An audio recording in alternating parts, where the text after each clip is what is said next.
那我们现在就以最热情的掌声以及最动人的尖叫声来欢迎我们这一位李婉婷老师。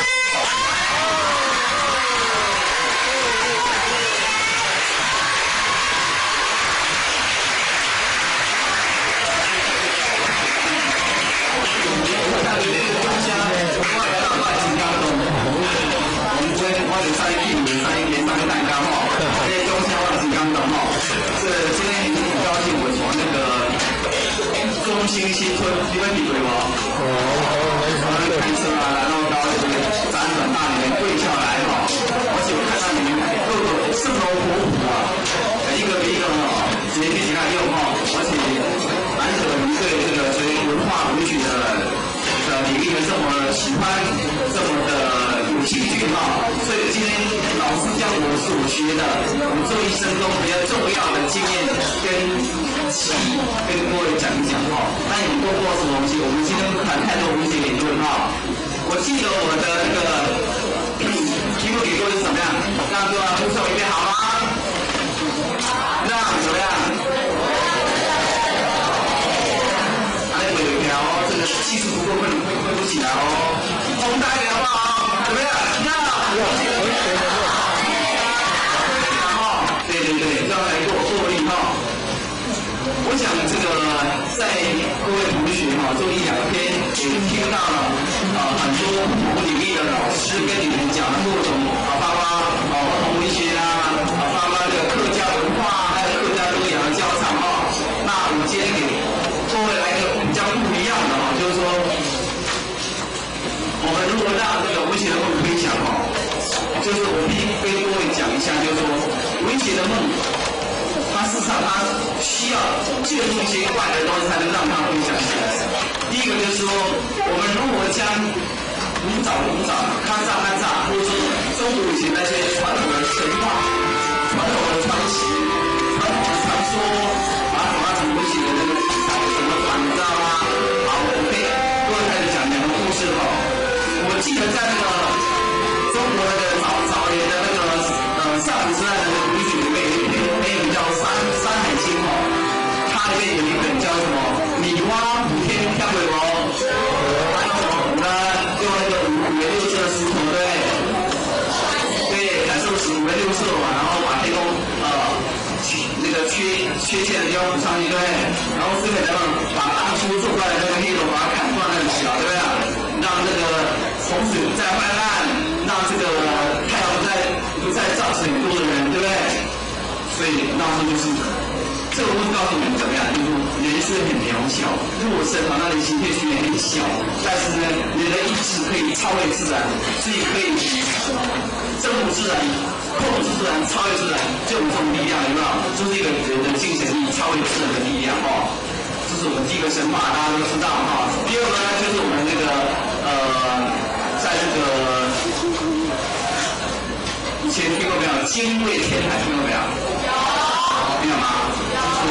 就是以前在那个东海那边经常是洪水泛滥，或者一个炎帝的理由有一天在海上游泳就被那个水淹没了，不过他很生气要报复，你知道吗？在这报复一只鸟，那个鸟叫做精卫鸟哦，然后它好像每天都要用那个嘴巴要很多酒滴啊，还有酒桃然后要把那个大海天平，事实上不可能嘛哈。对，这是早期我们先民，就是早期人类他们征服自然、超越自然那种想象，充满了浪漫的情怀，对不对？好，对，这是早期的神话故事。到后来呢，你们到那个汉朝跟明朝这里面一些所谓的志怪小说，像那个所谓的《西游记》啊，听过没有？《西游记》还有那个风水典力，那个封神榜，这都是一系列传授进来的哈。然后为什么呢？这些神话故事为什么到现在我们读很少？我相信各位同学，尤其他们可能看到的安徒生童话啊。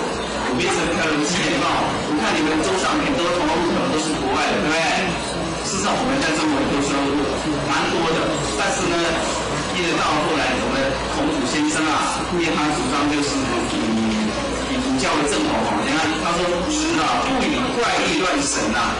他说你说神话，那些都是怪力乱神，就是开始是谈了哦。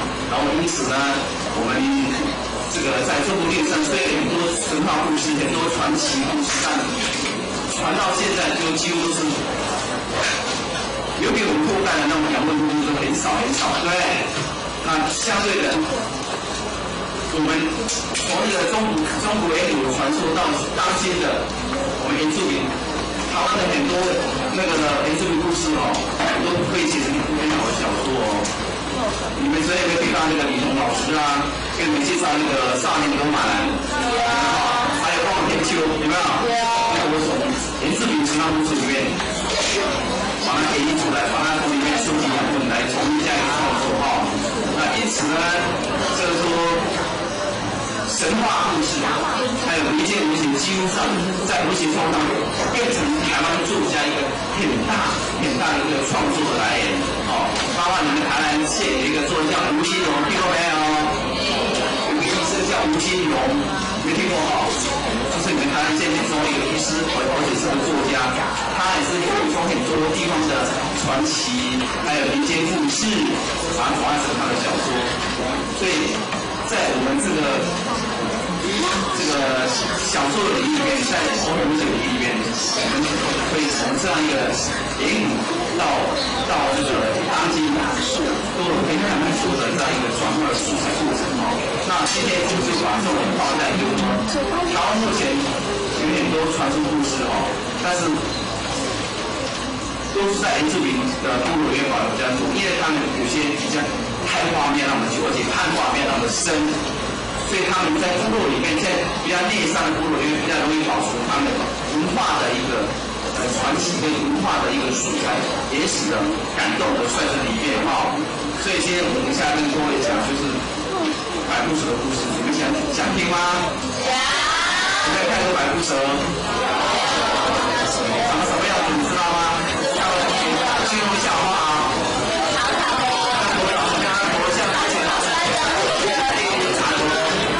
嘴巴小小的有没有？那个百步蛇短短的哈，然后在那个传说中它发的时候会发出声音，对不对？事实上呢，我们根据很多动物学上的研究，百步蛇它生气的时候它不会发出声音，它只是说它的鼻子翘起来哦，歪歪有点像在吹笛一样哦。所以呢，在我们台湾这个部落里面哦，在南部地区有两个族群是很喜欢穿那个双管皮衣你知道吗？如果来台湾听过没有？比你们知道吗？比就是用双管嘛然后他们直接公判，当你们吹鼻是用鼻是用鼻孔的气，这个气身体上贯穿的流动的气息的话，就是一个灵魂存在的地方。因此呢，他们前面的鼻笛的吹鼻笛的话，就代表一个人就即将往生。因为鼻笛的那种感觉就是灵魂的那种流动的感觉。所以呢，通常部落里面有人往生气体通常他们都会吹鼻笛。所以他们这个鼻笛是相当哀怨的，相当忧伤的一种表现那以前在那个我们南部在那个雾台乡去过没有？去过？其中雾台乡有没有在山地部落里面他们就是有一个老先生叫角东先生，就蛮喜欢吹鼻笛。那鼻笛他们吹的声音就是如泣如诉，蛮哀怨的就他们现在来吹鼻笛，然后他们到那里吹高音，看过不？你们听过果呢吹果文？那声音有像狼在叫的鸟嘛，那声音很优美，而且很尖锐听说在我们南部他们那个雾台乡他们很多都吹鼻笛说些很多教训，然后鼻笛在他们的当地感觉就是说，有点像百步蛇那种鼻子会吹鼻笛的样子，但是事实上它是不可能出现这样的一种状况。那在五百部落里面，已经听说一条大的百步蛇，它每天都还在一株郊外的那个部落里面的一株树上面，然后他每天都那个祭司就是他们的无衣无食就带他们到那边去祭拜朝拜他，然后后有一天呢，白虎手突然不见了，他们部落长就说为什么不见了？原来啊，就是他们改信清教，他不再去拜他，所以那就很失望就离开了哦。那在我们那个，你们有没有去过高雄那个万山的多纳那个东西那边？有没有去过？在万山那边哦，那边有一个就是高原地区的水源地，叫做巴冷公主的故事，听到没有？那边哦，那很安逸的，就是说在那个高雄那个万山那个地方哦，就是在那个大鲁巴连体那附近，就是现在大水湖啊，听过没有？它是高原地区一个水源头在很高山有一片很洁净很干净的水在那边哦，注意啊哈，在那边，它以前部落里面一个公主叫巴鲁公主，就是卢凯的那个女孩子哦，长得很漂亮，她做一件，她说在巴黎的时候跟一个男子恋爱啊，然后他结婚啊，后来在他眼中，在他公主说看那个少年是个人的样子，可是他现在看那位男人看起来像不是人，是叫白虎手哦，所以他们家都反对，但是那位少年哦，就是那位白虎手，就是跟他一母拜托，后来他们被感受，后来送很多那个古代族的那个陶碗啊，还有他们的一些那个串珠啊，就是一些装饰品，然后送到他们家去，然后送给感受的那个衣服，就让他们结婚。那你真的发展高就招待他们，然后到那个大北湖那边嘛，就是我们结婚就是两个人就跳到水中去，慢慢的沉下去。然后以后的话，就说这个大北湖里面，它附近的那些他们的部落里面，他们打猎，他们很多的野兽，很多的山羌啊、山羊、山猪之类，打很多。但是因为这个公主在违背他们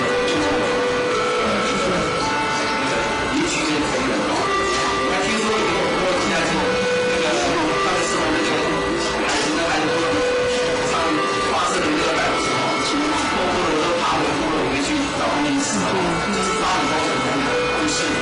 因此呢，在我们这个部落里面，他们对白虎手就很崇拜，也蛮喜欢。他们几乎看过那个在回答什么曹旺吗？上面都有白虎手，有没有？不知道白虎手的路在上面有没有？他们很小位置，所以看到这片看到他们衣服里面都有刺绣上的白虎手的花样在上面哦。因为这个族群他们对白虎手很尊敬，而且他们相信他们族群是白虎手生的哦。因此哦，我知道各位同学说，像这样原住民的故事里面，我们就可以去了解它，或者是有机会大家一起去玩的话，到山地门啊，或者到那个多拉部落什么去玩的时候，就可以顺便去访问他们哦，然后记起来，因为可以协助你们的少年小说、少年文学，这是很好的素材哈，这是在那个白虎手的故事里面，是从神话的转换过来，是这么转换哈。还有不是台湾原住民都喜欢白虎手，像我们中部哈，在南投县新乡那个布隆族，你看到没有？人家长得粗壮都矮黑黑的，眼睛大大的哈，布隆族，他们就很讨厌白虎手。像他们部落在那个双龙部落里面哈，他们在那个部落里面用很多竹雕很多白虎手，他们传说就是白虎手哈，并不是那么可爱啊，然后白虎手以前哦，有一条白虎手都已经千年白虎手，脸上都长得一般哦，而且又长胡须哦，就是很可爱。然后每次他们部落只要去山上打猎的时候，他说：“哎，我能不能跟你们去呀？”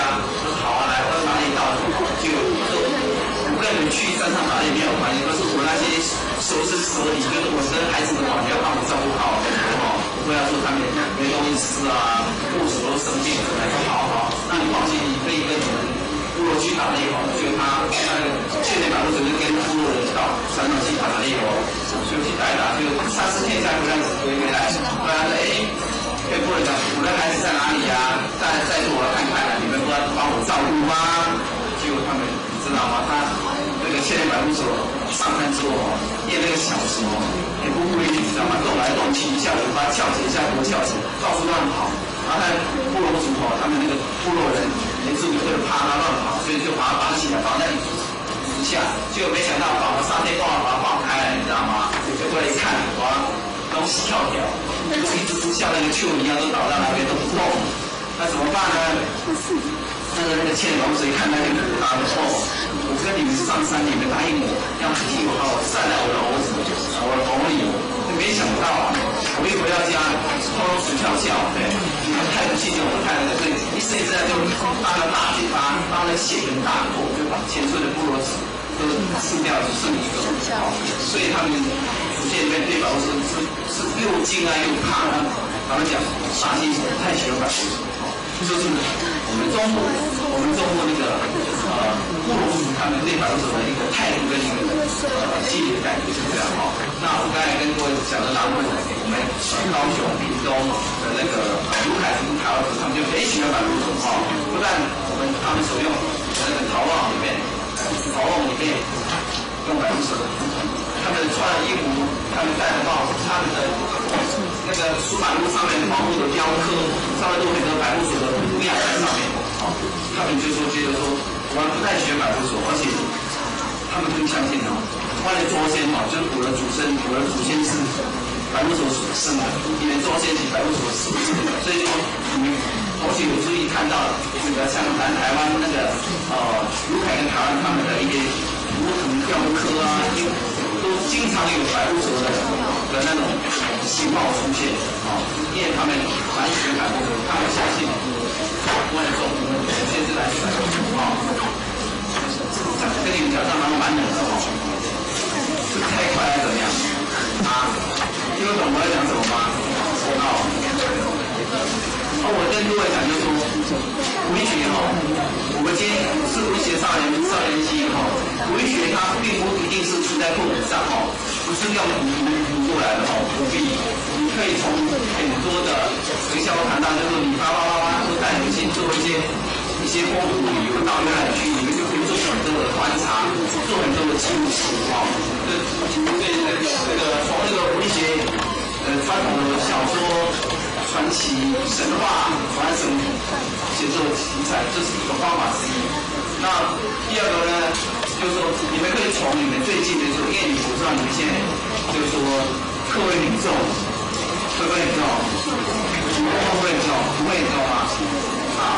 我看如果说功课做不完我经常叫爸妈做功课一下这个调查那个调查那也许各位孩子比较聪明跟各位同学比较聪明，课位有点重，但是你们回去的话，你们要写作，你们很多时间写作，有吗？没有那看同学的那个相关的那个书本好不好？有没有时间看？有吗？那你们通常都看哪些？要学哪些文学？童话的，还有少年小说对。那我是跟各位同学讲，就是说，除了你从课本上去阅读文学的一些经验跟体验之外，最重要的，你也可以从现实的生活里面去寻找文学的题材。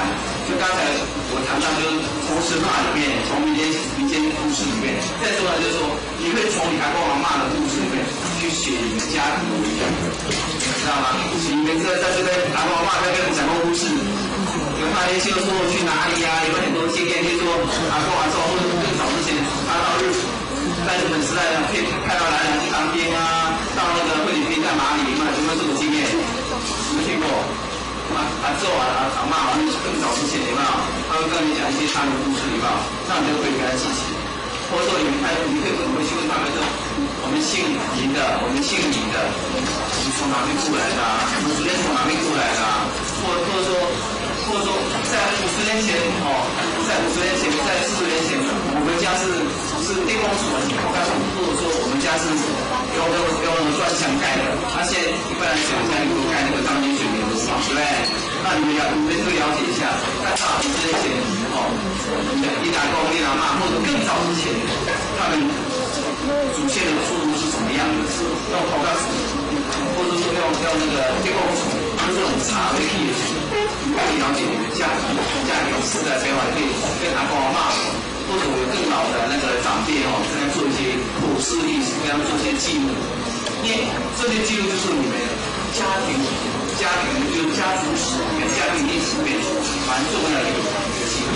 有时候有空的计划，你可以那介绍我这个家族，你可以在网络上介绍你这个家族怎么样，你可以把它打到在网络上面，或者说在你的在那个书稿里面，你可以建立你们家族的档案，然后也许你可以把家里的长辈上字念啊，包括你或者是应该有幸福有福气的阿公，还有阿祖，有没有？有没有阿祖啊？有没有？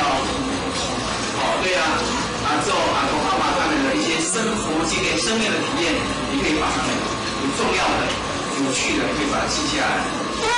就你了解一个这个家庭、这个家族的变迁比如说从以前这么几年都两柱缸以前都没有瓦斯桶，所有东西上任砍柴你会了解他们生命的历史。我想这个是你们最容易做到的一个写作的题材方法就是回归到一个所谓的处理社区还有这些长辈邻居，他们可以告诉你们很多的形形色色的一个故事，都是搞不好是奇幻的，搞不好是真的你会做一个生命的体验。因为我常常觉得就是说写作，你们现在在讲说，人家讲你写文章说老师我没灵感我现在有没有讲说我没灵感？有没有？有没有写？有没有谈过说我们写的时候没有灵感？有没有这种感觉？有。市场灵感口是品，做到那边灵感就会跑来找你灵感也是需要经过不断的历练、不断的那种所谓的生命的体验，你才会有灵感所以我等一下会跟各位讲，如果从你的你父母亲会不会假日带你们到像那个白河莲花溪有没有去过？对或者说那个西雅雅，然后台南东山那边那个平埔族西雅雅的那个祭典千点左标有些祭典你们去看过？在那个台南东山你们去看过？或者说麻豆家里你们去看过？像这很多祭典里面，父母亲有带你去的话，你去撒花相机也没有关系带个撒花相机有没有？去拍一些照片。然后去的话，他们活动现在都有一些所谓的像你们这个办活动，做很多的所谓的副本资料，你们可以收集一下然后呢，你在现场再有一些什么访问的，你可以拍照片，然后呢再回来，然后把这些资料再访问他，你们这个为什么要这么跳舞为什么什么歌唱？为什么都拜祖先都拜橄榄橄榄尾的，然后西雅雅就拜那个橄榄，看到没有？猪肝龟肝花皮那个在拜那个，就是他们相信他们祖先阿力灵魂会回到这个地方来所以你们首先给他了解一下自我简单的记录，然后呢是不是反正一起走对吧？你就顺便拍几张照片也没有关系拍一拍，然后把现场资料回来再写一下资料，然后就变成一篇研讨文章你就在理由上就原来我去哪里看到什么，或者说你们去那个买狗莲花溪有没有？你们了解一下，在中国里面这个播送那个荷花对人有多少？有什么数据？你可以上网找就找到了然后就可以看看别人怎么描写荷花在中国文学世界里面，它有什么它给他们提供什么样的美感或者说你可以找张化县的一些书因为他以前画国花，张化县的国花，因为找人在日本画的那些所谓的金色的国花用那个金纸那个绸缎画的国花都可以上网抓一些相关的东西，你就会写一篇国花的一些报道，或者对国花美感的一个体验的报道，就是一个从一个旅游中、旅行中去找题材的一个新作风有没有这个经验？你们有没有这个经验？没有吗？没有这个经验所以呢，我提供你们这个经验，以后你们出去，不管是1天2天的郊游，或是妈妈带你们出去哪里玩，最好是随身带个相机，那不是光公开的国照你看当地的有些古迹有些很建筑很典雅的庙宇或者说很漂亮的一些国花什么之类的，就可以拍下来，然后回来你们就把它记录一下。这个国花是2003年10月几号，我到哪个地方去玩，然后当地很多人，然后很多人怎么样，就把当年的记录写下来。将来呢，有一天有朝一日你们回过头来看这个记录，这个生活的经验，你就可以很快的就可以转化成一篇很好的文章。好，这是你们寻找才能一个很好的方法。从旅游中也可以寻找出还有最重要的就是说，每一个人都要，因为现在电脑方面，你们都上网嘛，对不对？很简单，你们以后将来可以把你们所看过、所读到的美好的记录，通通把它摘录下来，不要怕说3页多也好，效果也好，但很喜欢写稿。那他就每看一本书，他就把里面的精华、精彩的对话，它的主题内容都写了浓感，然后如果他想看这本书的时候，在哪里稍微一看，哦，原来就是这样，他很容易就回入到那种小说里面的情境，他就很容易回到那种情境里面，就很容易去感受到里面的那种人物的描写啊、对话的精彩什么的，很容易去进入这个状况啊。因此呢，我从现在开始就是说鼓励各位同学你们每看完一本书，不要里面好的记录，不要怕各种弄脏弄乱用铅笔把它画下来，回去呢就噼扣扣打到电脑上面去，好好去记下来。我相信你们这1天、2天、1年、2年这样累积下来，就不无聊就很多的好的记录，然后就可以慢慢去其他去那个使用这些文字，将来你就有很丰富的表达能力。我记得英国那个大作家毛姆，你听过没？你们听过没有？毛姆他是很有名的大作家，英国写短篇小说的，写幽默，写畅销。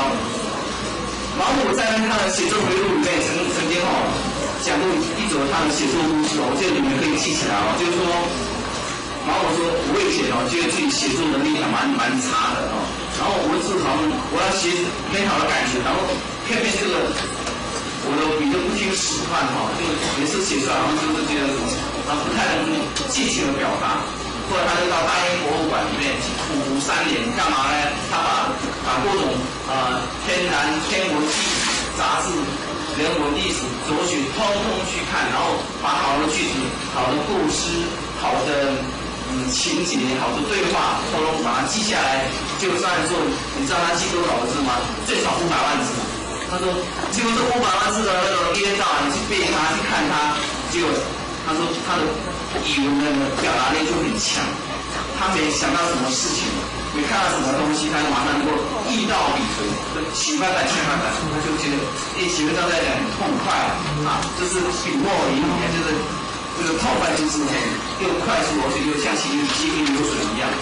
就因为他在大英博物馆被苦读3年，他储存了很多的优美的句子，因为本来文字的使用本来就是需要经过不断的累积、不断的沉淀，有时候从一句、一段、一篇、一本，你这样不断累积，你同学只要有很丰富的语词表达能力，有很丰富的所谓的这种文字的一个素养修养的话，我相信是阿美的，我相信你们的那个写文章是就会特别的流畅，你们就不会说写文章好像我要靠灵感，不要靠灵感，你只要靠你让我们很丰富的那种语词表达能力，你就过了，你就足足有余，就真的可以中。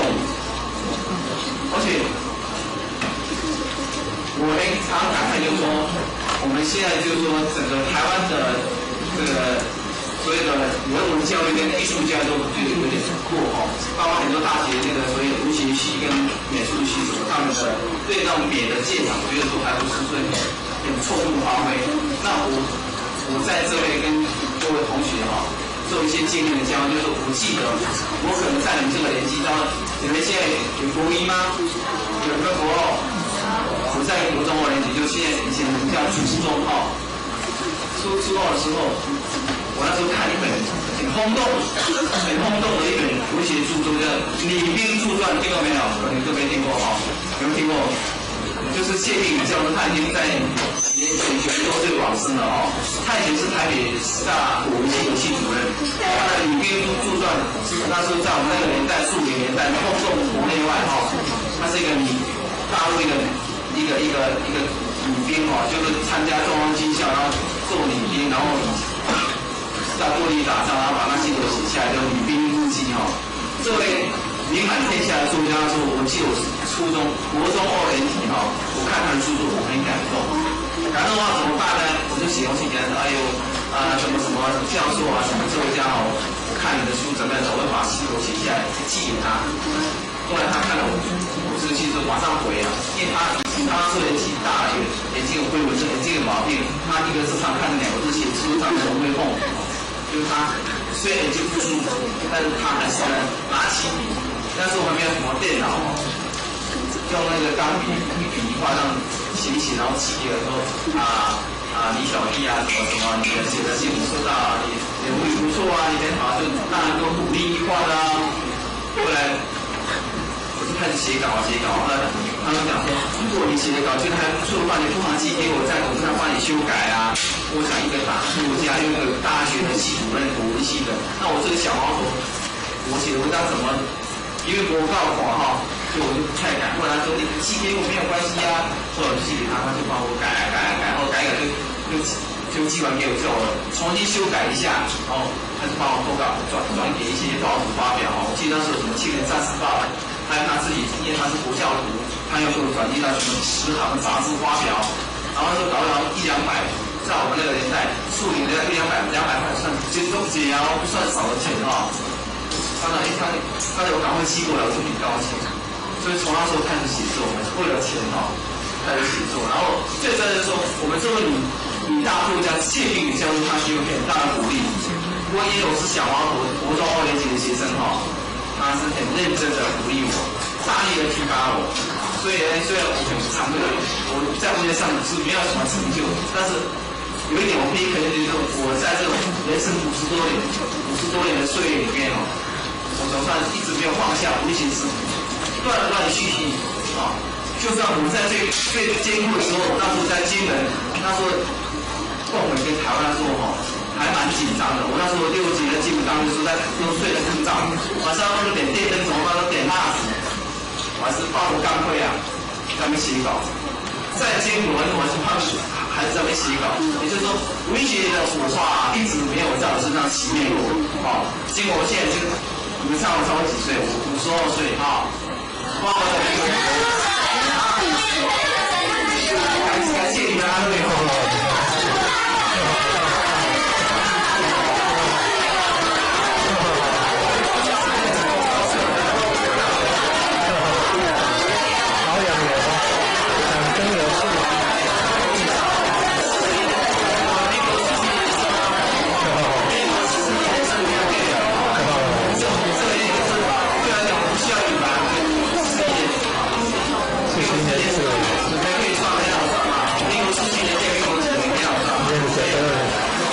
岁数上是57岁，但是他民间就叫52岁哈。那我像我50多年的岁月，我一直没有放下笔杆是因为这位大作家也有当初也有这么大的鼓励，让我始终从来没有让文学之火在我身上的熄灭会白花语有听了哈。所以我现在告诉各位同学说，这是一个正面的经验，就是说。这2天、这2、3天，因为会有很多不同领域的老师跟各位上课，他们可能都留下电话处，如果你们有学上问题，请你们不要客气跟他联络，或者说家里有机会，我们就可以给你网址，直接用电脑来联络都没有关系哈，来发面来联络都没有关系。如果有兴趣，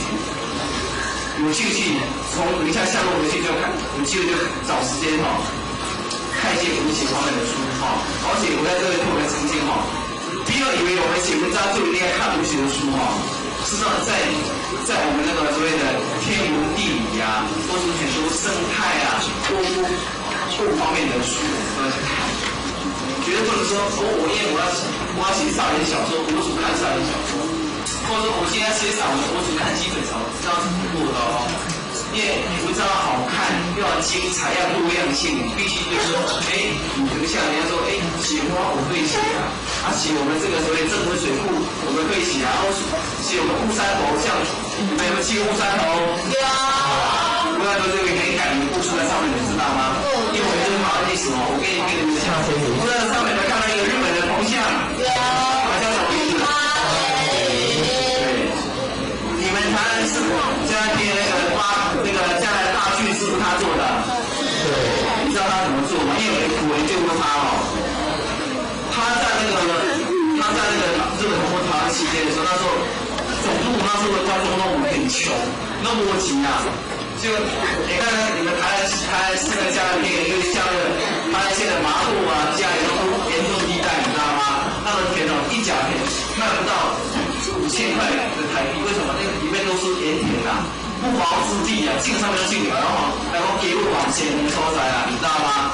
他呢就是很辛苦，跟总督说，要求就是说1次2次上供，总督说请拨款给我，我要来建乌浪水库，我要建这个江南大水，我来灌溉整个江南平原。他说我说没钱，所以我的八田先生啊，我的八田先生就没钱了，到日本去募款，他说到日本去募集很多的那个钱，然后带到台湾来做我们帮那个乌山头水库，所以在日本时代，台湾留下铜像，唯一的铜像就是我们乌山头水库八田先生的铜像，还跟他一个衣冠冢跟他太太千代树他们站在一起。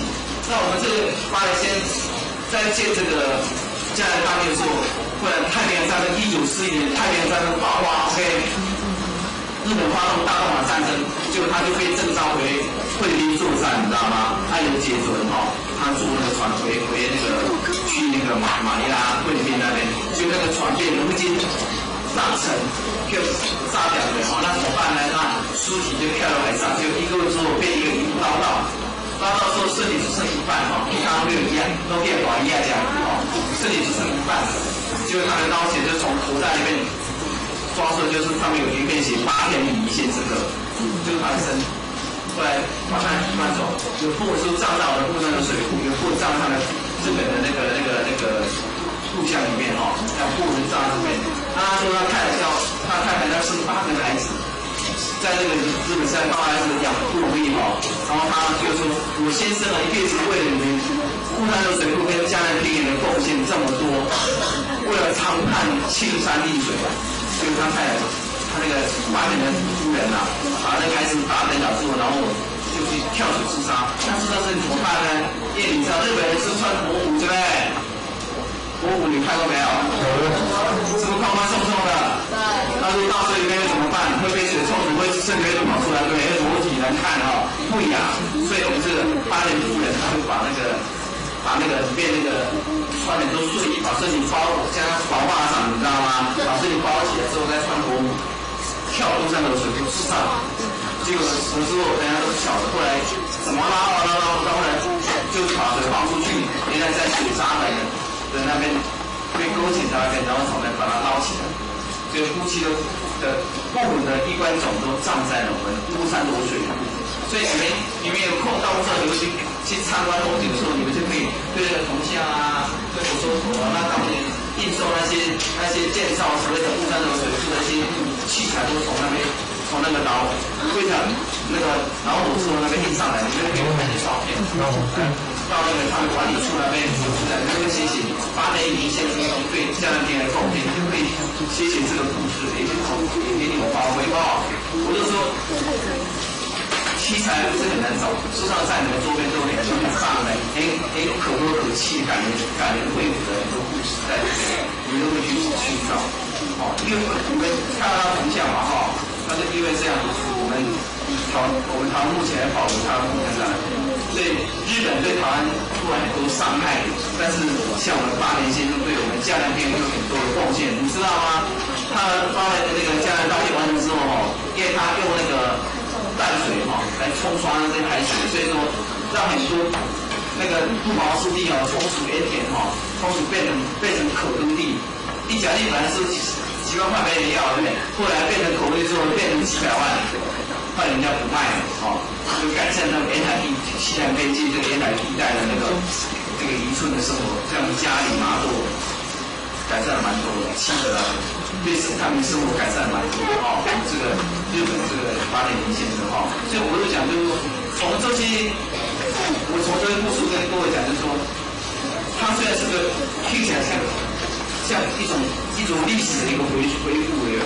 但是历史有时候跟文学是分开的，有时候以前是文史是很难分家的哦。就像你们老师有没有在课堂上跟你们谈过那个司马迁写的那个《史记》？有哈，实际上在历史界中，它是很大的、很近的一本历史的著作哈。所以在我们文学界里面，我们也觉得这个《史记》，这个司马迁的《史记》，它是蛮大的一本书，文学的著作。它里面写游侠列传，写很多的民间的那个故事，也写得很感人哈。所以我在跟各位同学讲，就是说，要写作，或者说要培养对语言的鉴赏能力，你一定要多看书，广泛的阅读，不是说因为我喜欢文学，我就看文学就几本就可以。你可以看看一些美术的一些介绍啊，或者哲学啊，你都可以去看。只要你看得懂，你就可以去看。而且现在那个上网的方面，有时候你可以到网上去找一些不同的资讯去做一些题材的一个归纳就是一个。要步上文学之路的话，很重要一个点就是你必须让自己储备很多文学的那个词句，还有多样性的一个文学的题材在你内心，你这种从你内在生命里面，你就可以去作为一个写作的一个起点，这是很重要一点就储存丰富的以词的表达能力，这个很重要就是刚才我起那个毛姆的那个经验呢，给各位做参考那再来就是说，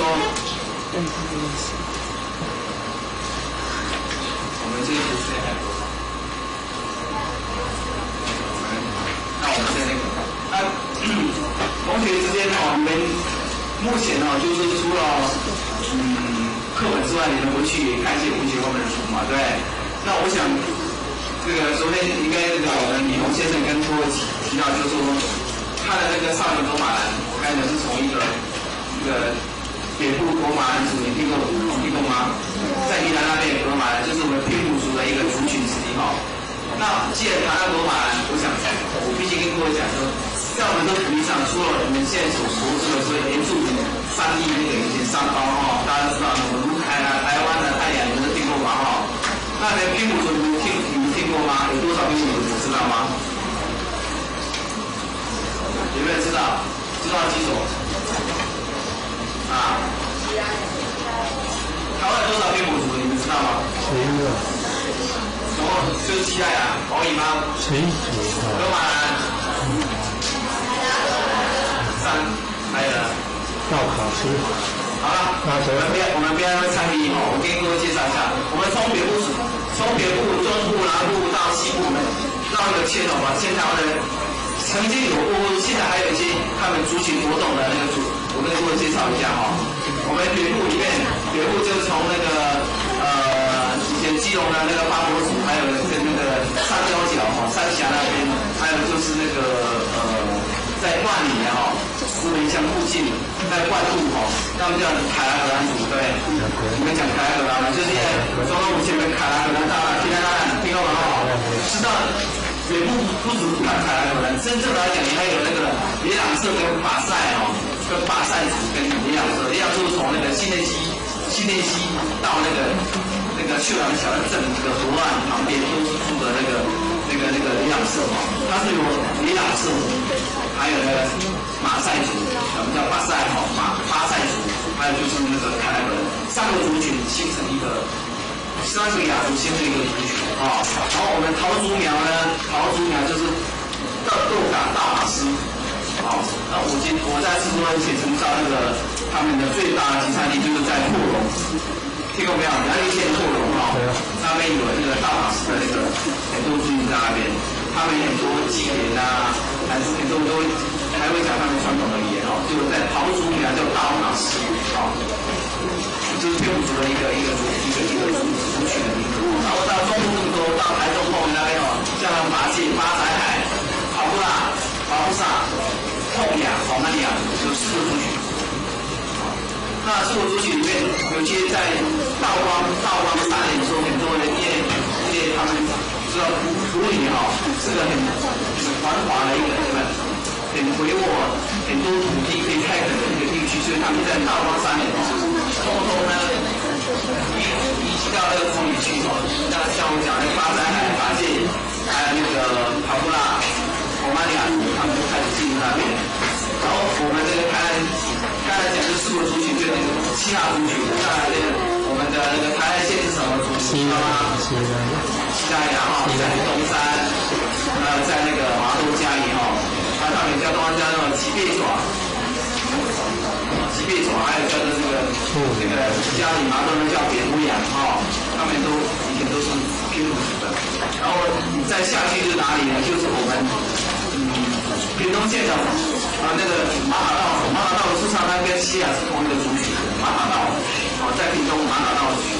然后在宜兰呢，在宜兰那边什么族你知道吗？格马兰就是我们昨天那个跟李总老师跟我们讲少林格马兰就是格马兰族所以有这么多族群。那因为他们这些族群，因为在清朝时候他们清朝都加了叫手番，然后手番跟我们现在原住民他们叫生番。那你们现在同学你很奇怪，那我这边写关来这手番是地瓜面煮熟的那个手番你们知道什么叫手番，什么生番？有没有知道？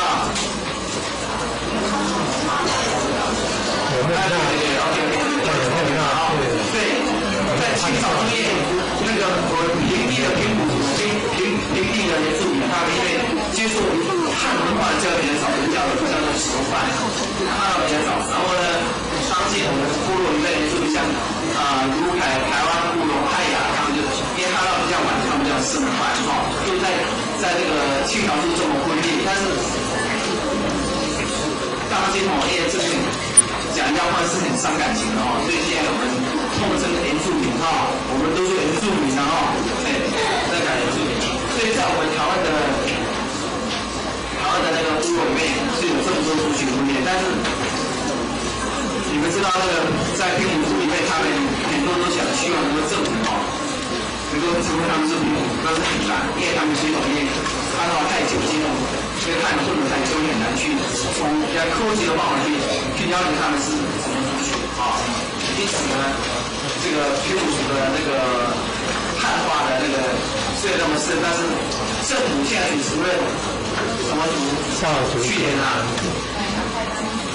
格马兰少族。格马兰在他们研究什么意思？你知道吗？在那个格马兰的研究，这格马兰上面是什么意思？你知道吗？它表示在平地的平野。所以我们就格马兰对，那像我们的李东老师，他就从上一格马兰，从后面就从很多，所以因为他住在宜兰是我们格马兰族的原乡，因为宜兰以前在东山河那个地方有很多族人在那边，他们就种橄榄，你们听过没有？橄榄是他们祖先的树木，他们也喜欢种橄榄就像我们罗花树少族的多人潭，你们去过没有？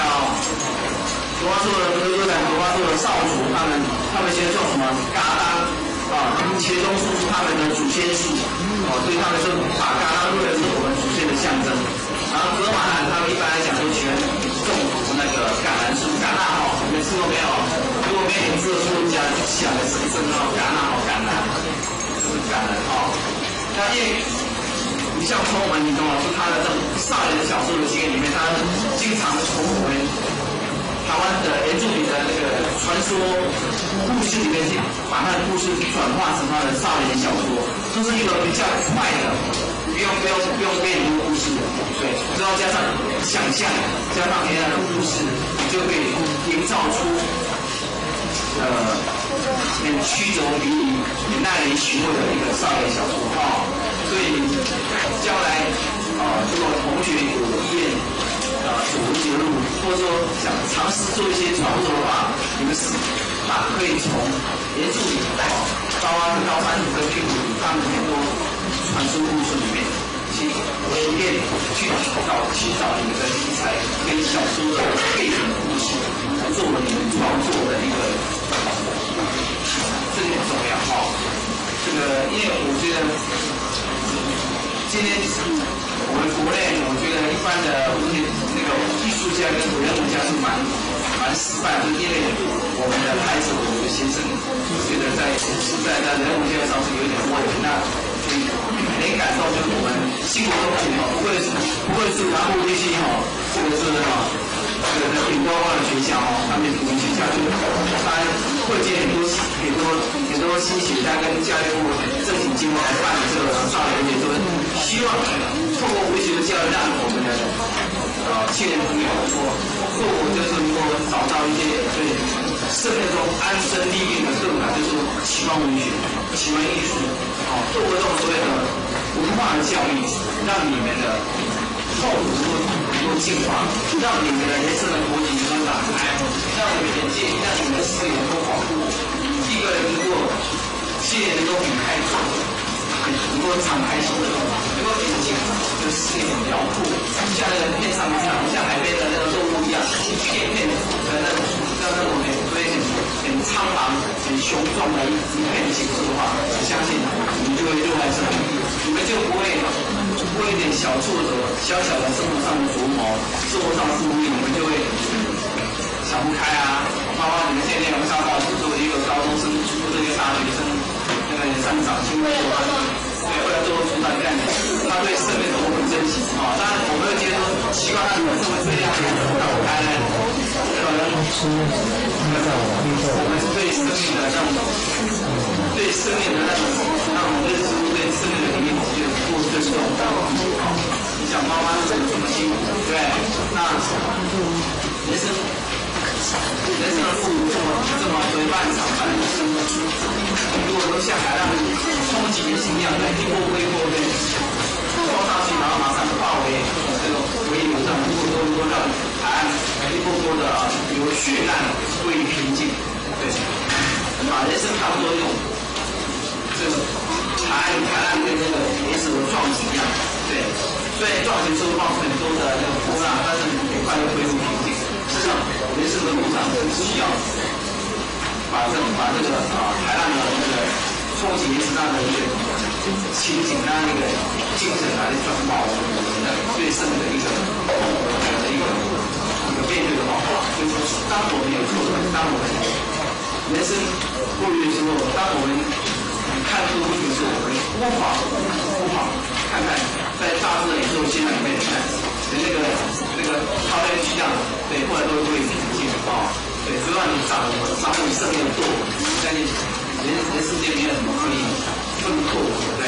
所以我想，爱情生活讲就是爱情文学，喜欢文学，爱情生活讲就是一个人生蛮好的一个出发点，因为让人生有一个一个人丰盛的开始。我知道在座所有同学不管是来自于学校的学校的学校的课本的压力，或者说家里父母亲的祈祷，对你的期待，都就是说蛮沉重的如果说能够从文学、从艺术、从很多里面的感觉里面去化解，去帮助我们内在的世界的一个思考的那种他们的一个境界的话，我相信很多痛苦到你身上来都足以形成障碍，也不足以让你的人生显得就是所谓的显得这个所谓的有很多的波折显得，所以让你人生好像就是说更多人都是兴起，就是这样因此我想从文学得到那个世界里面，我们可以充分的开发，充分于就是说，谁在世界上头的事物根本不是那么可怕的，对。像那个我记得以前说过的讲句是说，万事到头皆是梦，休休平平好花别，就是说人生世上很多都需要看一看。那我想文学跟艺术，它是很注意让我们把很多痛苦转化成一些生活的这个小小的波浪而已不用去慎重那这个等一下我们准备一些大你的头像，让各位同学看看一些美术美材，看看一些所谓的外在世界的一些景象大家很有趣要不然我看这样的无形的题材对啊，是我不会讲呢，还是作为一些觉得我穿搭不太好看，各位好像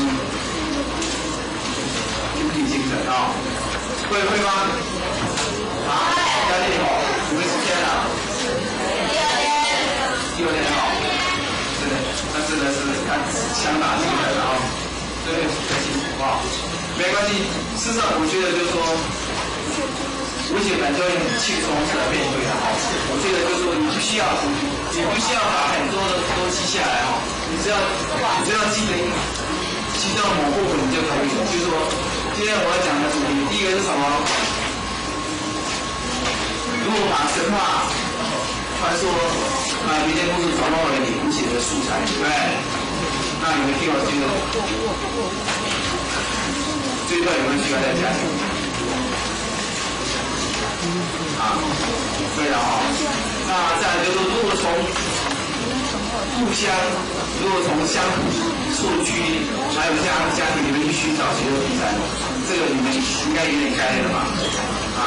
就是刚才我谈到，就是说，你可以从你平常在家里没事的话，陪父母亲陪父母谈谈他们你们家里成长过去的成长经验，就是说，包括我们家里过去做什么生意也许开炸店都会给打灰或是给臭老虎或者说卖一些什么小吃或是卖一些杂货店那种看炸他们怎么做生意的，看炸以前的环境怎么样，你都可以做一个不同时代的一个生活经验的书写描写，你都可以记下来。因为这些东西虽然不一定能够马上成为你心中的题材，但是这些东西都是你们家里面你们蛮宝贵的东西。因为最家族历史先第一类，就是说你是很有名，但是很有一定的注意，跟一定的影响力。或者说一般来讲，他们不会关心你家族的变迁的历史，对。那唯有你们自己可以尝试的为你们的父母亲、为你们祖母他们的一些人生打拼的经验、人生比较有可贵的一些生活的一些感觉，可以把它记录下来，把它写下来。不一定要画，但是又可以用电脑打一打，然后影一下，装个电池，我相信把你作为礼物。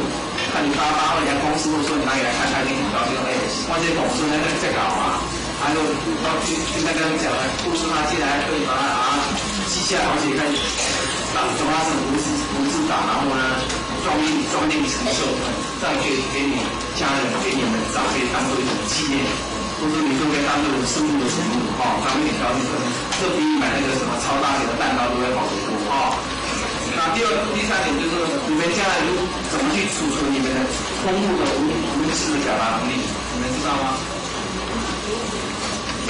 你们还记得吗？你们怎么去选择去储存你们这个丰富的一个文字表达能力？对，像我也像你们每天如果把它宪法发来看，打开一看，哪一本书里面就说余秋雨的山东古礼文化古礼山东笔记，你看它里面多少句子都记下来。后来我看，果然有些好句子我就有看了，就是余秋雨讲一句话，我就觉得很有名章，他说，他说失败是怎么样？有成功时候的优雅。失败的时候要有成功时候的优雅。我失败，但是我还是很优雅，我还是其中得力，做一段压我还是很优雅。当成功的时候呢，要有失败的自己。有些人成功之后忘了他是谁因为当他有一天，比如说我们从很多政产人物，就是说，当他站上高的时候，是他是对这个不能忘我，你们不晓得他是站在哪里所以在他露脸的时候，他真的是面前做法是有会吵的，那还是很多双我可以美国做也可以变糖果不能卡在什么我没敢关散羡慕那个开票他最后一刻中国假期我不能被他关所以人生很现实。同样的，我就觉得那句话对了，那真的不错。他说，那个成功说有失败的疫情然后呢，失败之后要保出成功说的这个疫情，所以失败我还是蛮厉害的所以像这句话我就听蛮不错的，就是我从我女儿的她那个电脑上面看到的所以我觉得像这种不断的把一些优美的句子，把人家精彩的对话，把人家变那种所谓的好的结果，你就可以用电脑把它储存下来。有时候人家没空去看原来那个书本的话，你先简单打开电脑叭叭叭一看，就一下子进入你脑海里面，就是对各位写作上会有很大的帮助，而且是直接有效的帮助。这是经验所以像就是因为我们同学如果是有很好的表达力，而且这个文字东西没有说谁是属于谁的，对不对？只要重新再变化一下，就是那些文字嘛，重新再变化一下，创造一下，就是属于你自己的。本来写文章也好，各种创作也好，都是不断的模仿在就像画画一样先有临摹，你们画一些水墨画，先临摹，然后再怎么样，就是好像不断的透过学习，透过模仿，然后再创造属于自己的一个所谓的艺术或者是事情同样的，我想这个过程，我相信几乎是每个人都无法跳开，无法脱离这样的一个信息过程。所以呢，风声叫做不过，我研究的风声没有不过看过封面研究，这个我这边感觉这个图画这个剧这个风声是很早期的一个童话的名著。我在小学的时候那会有连载，可是我看了几个人看不下去，因为他一开始是说鼹鼠春天到他会刷屋顶，我看连载比较多，他比较少。然后会去看那个春天怎么样，这边开的花，那边长的草，这春天怎么样怎么样，动词性的，我觉得看了好多本书都看不下去。等到长大之后，我就准备的时候，我就在看着，我觉得他写的很好，而且他写的东西说，那东西有温度，有阳光的感觉在里面飘。虽然故事情节有不少，但是听起来很有味道。我发现我一想起我小的时候，读童话很有乐趣，不过回来。很有趣，好，这个时候我们开始来写童话。我开始写童话的时候，我就先去市面上可以看当初市面上的一些童话故事，看着看着我就看到一本书，看到它之后，我才知道童话我可以写，我还不想写，因为当时很多童话故事我就教你看完之后，我知道在教你要写景，要留彩，要怎么样，我有上面这里面，可我看到这本书的时候，专门感到很喜悦的，跟大家分享一下。这个是他最早的版本，叫《火车头大冒险》。那现在这版本买不到，你们买到大概是格林的那个路途出版。刘路途他把这个三个版本的书都一个套，就是包括《火车头大冒险》越来越修改的故事。这本书看了以后，我就突然想到原来童话可以这样写，真好。跟大家分享这本书的开译者，他怎么说呢？他说我分享卢卡斯住在乌克兰国，他是一个很小很小的国家，他有多小呢？不要说那边跟中国比的，跟美国比的那些国家，他只有你们家的房间在大2倍，他就这么想。可这么小的国家里面，有一座高山，一座高山，然后这高山上面呢，还有一个国王，这国王叫做12点15分国王，为什么？因为他12点15分出生的。他每天做的事情就是坐在，就是穿好他最正式的礼服，穿着最大的鞋子，坐在电话旁边，其他的旁听电话，听他一聊聊话案子，这他的一个工作。然后呢，他还有一些产品，有2个大臣，一个男的，一个女的，女的叫做生物总统，为什么叫生物？因为他的主席常常跟他说：“你讲什么？叫做什么？为什么？”然后他就叫他生物，他就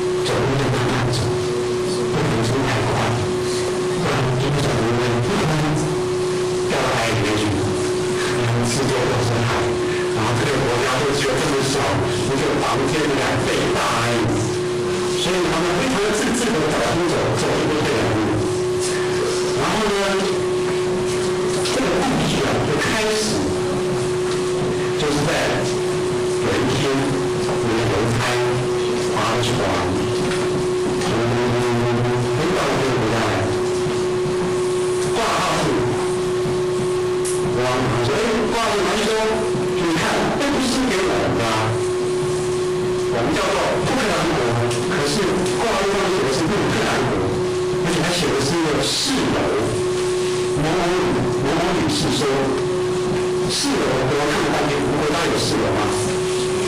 没有，国家没有4楼，这不是我们的信件啊。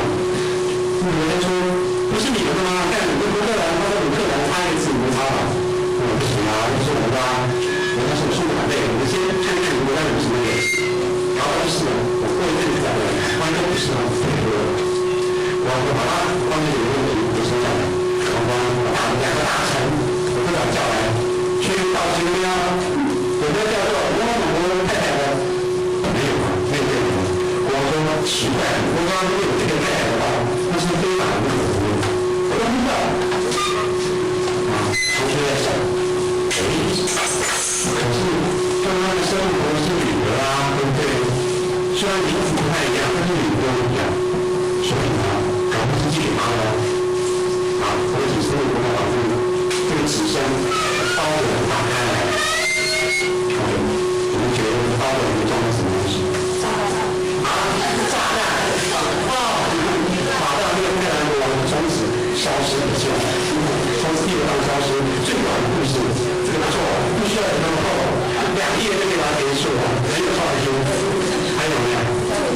避开火车，啊，不错，避开火车站，对不对？所以他们逆流带入是火车。还有什么？什么？哦，还上海东西的，啊，这个是那个人觉得，人觉得，掉下来走，猜很怎么的？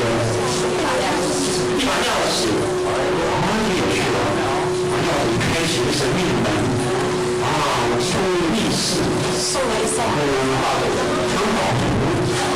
没错，可以开始冒险，记忆岛的故事要开始了，还有什么？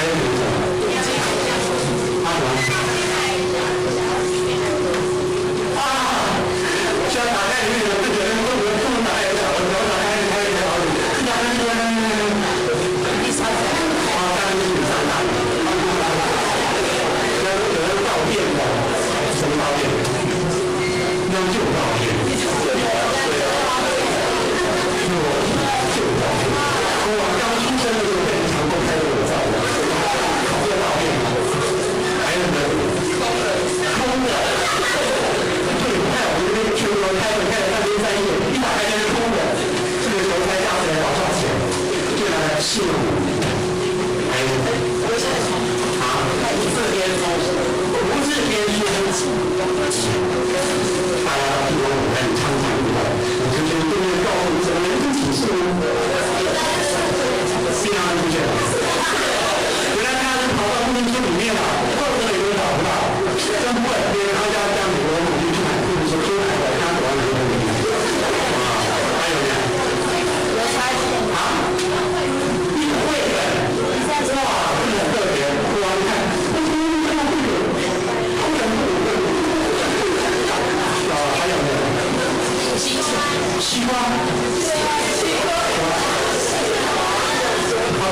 一个黑娃娃。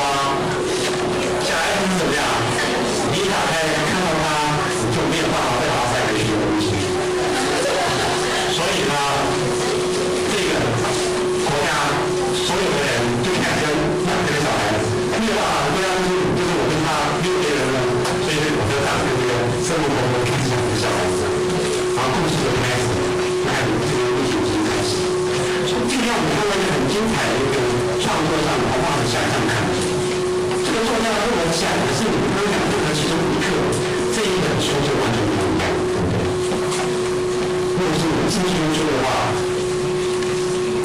这本书你买回去，第二页你就全部空白页，然后有如果这本书新科的名字的话，可能是一个环保书，不是什么安全的话，可能是一个童话的世界。哇，如果被吸进去，可能是外来工业角色，对不对？吸尘器，请爱用便利牌吸尘器。你发现，当人给他一个是什么之后，那个什么就可以指出一个新的路，把这故事带到我们那边去。所以它可能是科幻故事，可能是冒险故事，可能是一个充满了有趣的故事，或是充满了启示我们不知道的样的故事。所以这边我看到一个文化写作上面很有趣的地方是，作者本身也不知道这下面是什么东西，所以作者他本身可以变成第一个读者。他写出来就是爱的是小孩子，他就很高兴。他自己是创作者，自己就是第一个读者。他这个写作过程中，我很希望就让他画画。既然这个小孩子是哪一个不明小孩子，所以这个是会很发展的。好，还有好奇对，然后呢？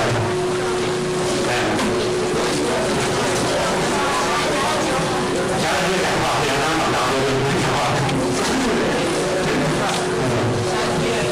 小孩越来越大，他觉得很多科普知识，他有很多。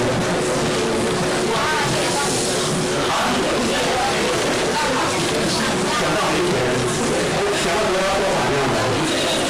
哇，这个财政支出太庞大了，赶快把债包裹，看看计划别人要求的。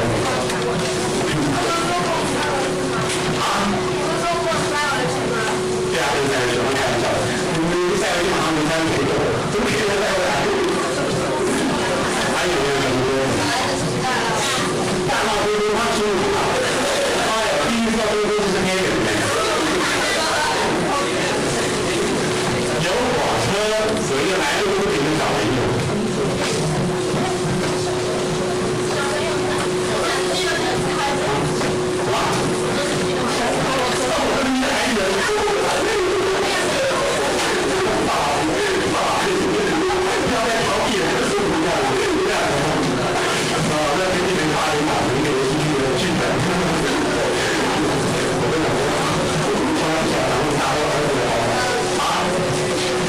其实哈，因为有火车，所以他可以有个出去的状态。有一个小朋友来那么多小朋友，所以让他感到很失落。他要去寻找我是从哪里来，我是谁？他要寻找他的身世。所以一个小朋友就可以跟大他们说，就是要两步一块和我出去冒险，去看这个世界，去寻找他的身世。然后这个是这个书的故事就开始慢慢走下去。然后在故事里面呢，还有一个段落是就有几个地方突然开始走下去，他要停在那里呢，他有出去散步，出去散步散步里面，妙不到我们解决。我来问问看大家会不会帮妈解决？他就说啊，有一天他们骑着这个火车头啊，开呀开呀开，看到一个石鼓里面去，石的山谷。这个石山里面，所有的光进去都不选，就暗掉了。然后越往前走，光线越暗；越往前走，光线越暗。但他们看不到前面的路。更糟糕的是，他们是沿着一个悬崖边走，所以这火车万一走不好，就会掉到山谷里面去。可是天气又很冷，他们不能就离开这边，往悬崖一不走，往久了就冻了，它冻僵了。怎么办呢？他们又不够，整个黑掉，高山寒冷的天气，又是雪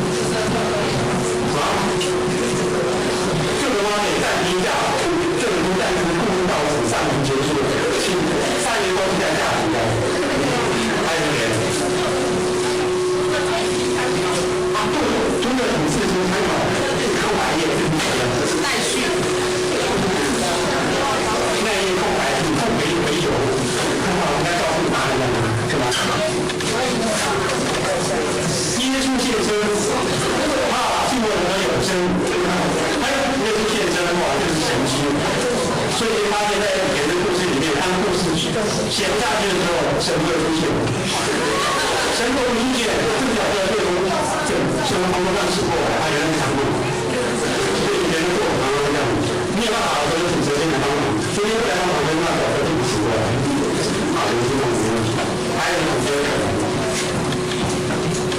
怎么办？困难那边，他说不往下走，故事就写不下去了，前面写的白的。重写，有气魄，所以作家毅力是很大的，对不对？所以你调料你都要，对不对？这个是，还有别的方法。跳起来下面，葫芦不去这个胡子啊，跳这个舞现在很有音乐这样的，跳下去会被死的。但是这个不是，对不对？哎，这个是一个必死的，跳下去。还有别的方法，反正没有取暖，反正很多人还是地方往前走，因为天边都看不到。那就一辈子生活了。哆啦 A 梦剧很好，你看什么哆啦 A 梦？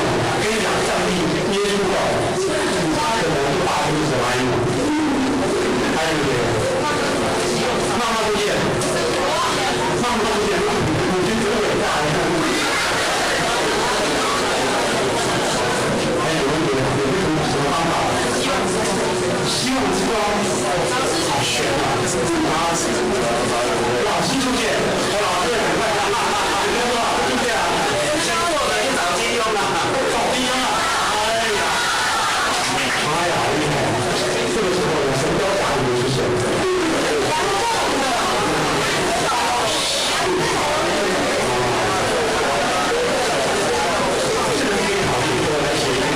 中西合璧，因为哈利波特来那个法官论剑，教天坛热血，那个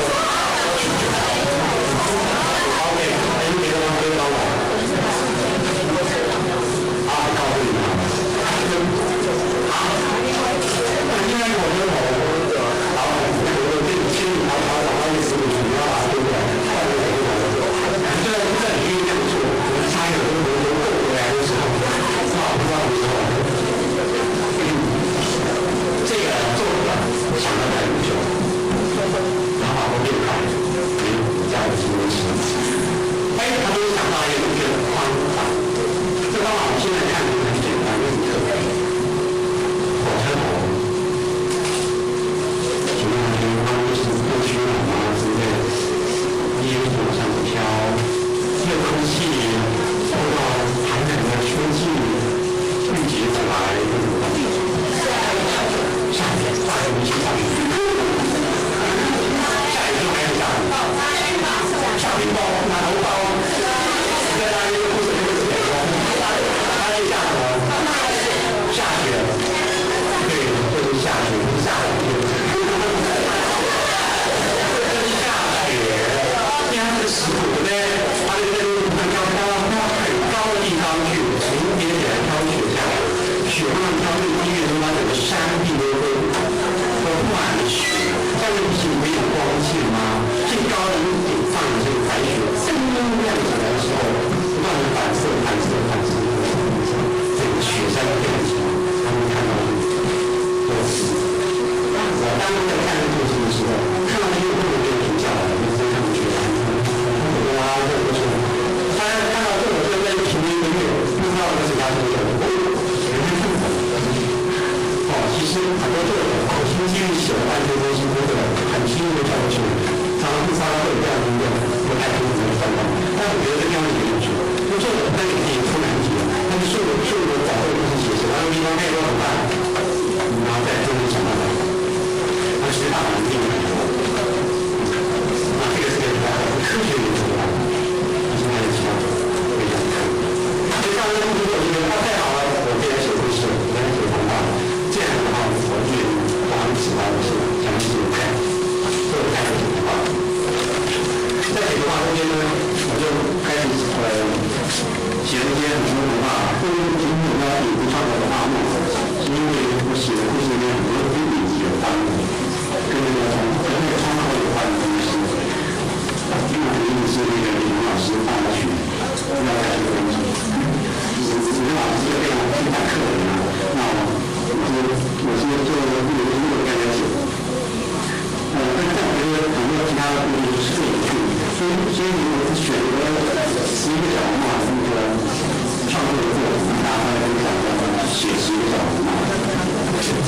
那个小马还不知道我是谁的，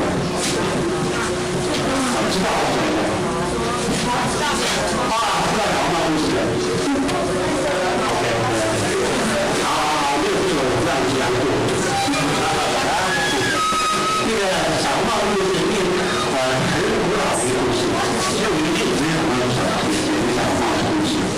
有一天啊，我跟我们的朋友，他来到我们家聊天，他就躺在沙发那边，我躺在沙发那边，聊啊聊，他就说，对，真的写什么？我没有写什么。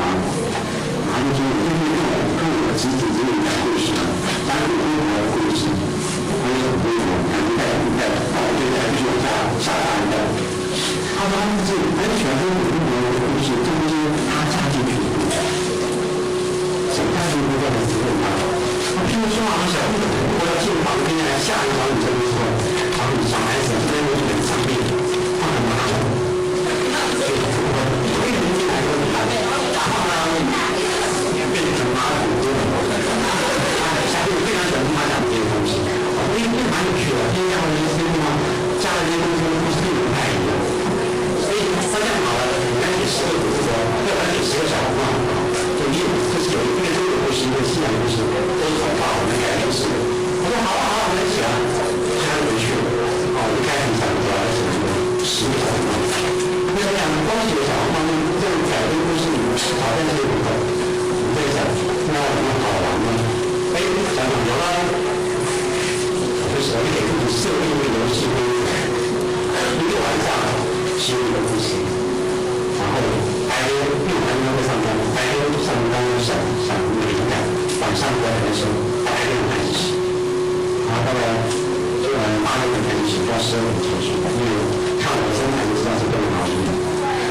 所以我在设定6点，我连续10个晚上来写，把它当做一个行动艺术来做，这个很好。我可以来看看我脑袋里究竟有多少的东西可以在这样的时间里出来，自我测试一下。那我觉得这很好。好，时间就比赛。开始按下把我开始工作的时候，我们就很头痛。哇，早上出去上班，我就想，啊，我不想我要干嘛？当我想到那个很多的时候，我就很放心，马上就开始写。当我想不出来的时候，我就那天过得很痛苦，怎么办？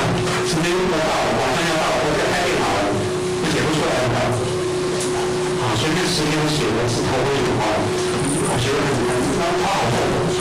所以有一天早上大概6点是1班多，所以真的写完13个晚上，写完之后手里拿去啊，什么事？写完10个故事，小猫的故事。然后这个10个小猫的故事，我本来想说把它变成10本小书，我找10个绘画家来画图，画到地毯里面，据说随便画的这个很好嘛，但是这么好玩。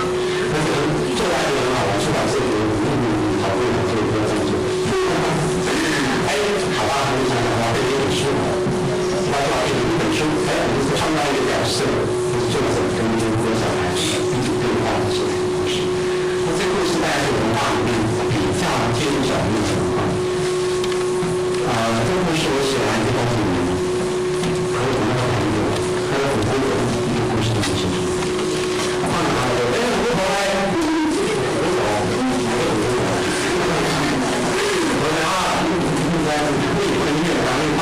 他是很忙的一个社会学的学者，所以每天在忙的写论文，在做他的社会调查，所以他在这个性之所至没有玩掉。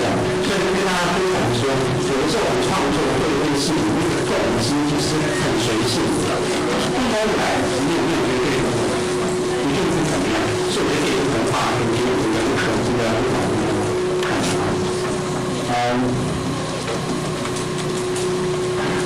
这个最后一版那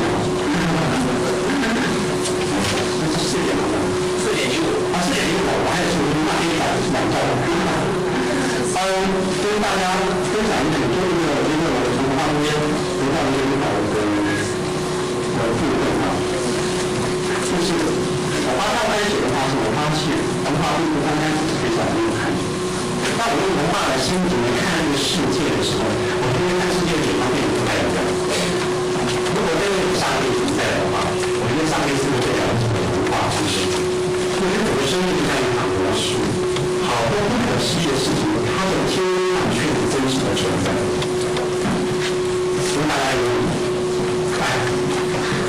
大家有没有可能在一个真实的空间里面，真实的空间看到不同的真实的不同时间？好，我再讲一下图啊。我们的五道时间是过往进来，对不对？过去、现在、未来。此时此刻我在这边，你是不可能在那边；此时此刻我在这边，我就不可能在家里。空间是这个地方，或是那个地方，那个地方。对，不同的空间，空间是很坐标，时间坐标。我们好像那个时间就过去了。我昨天在床上，我今天在这，晚上我会在那边。每个时间有一个对标的一个空间，那也不可能有相同的空间，但在同样一个真实空间，看到真实的不同时间，我们的生活经验中间有没有这样的事情？来，照镜子怎么说？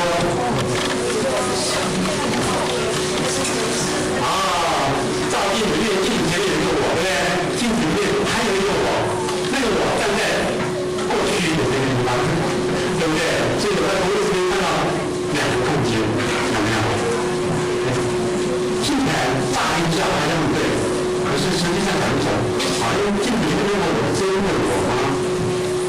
好像不是了，它是我的影像，对不对？它是我的影像，并不是真的我。我拿着过一丢，完全一敲定的那个我不会文学，不会照顾，只要我会抓到我的手可以，对不对？还有别的方法？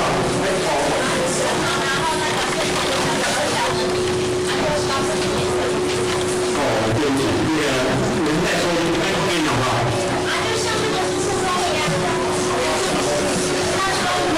变了很多个人，有没有？然后就是同一个时间段。跟孙悟空一样，汗毛一吹，一说一话，你要几个有几个都可以。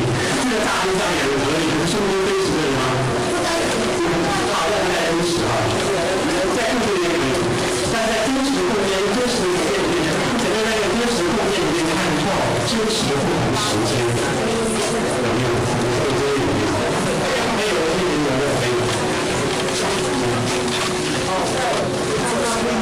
看照片可以，照片里面有好多在好多不同的地方，几乎都有真实照过的，对不对？所以照片这样可以了。可是，照片里面的我跟这个我一样吗？好像不太一样。你这个跟镜子有点像，对不对？前一秒照，那是前一秒啊。跟现在跟有没有时间差？他有没有？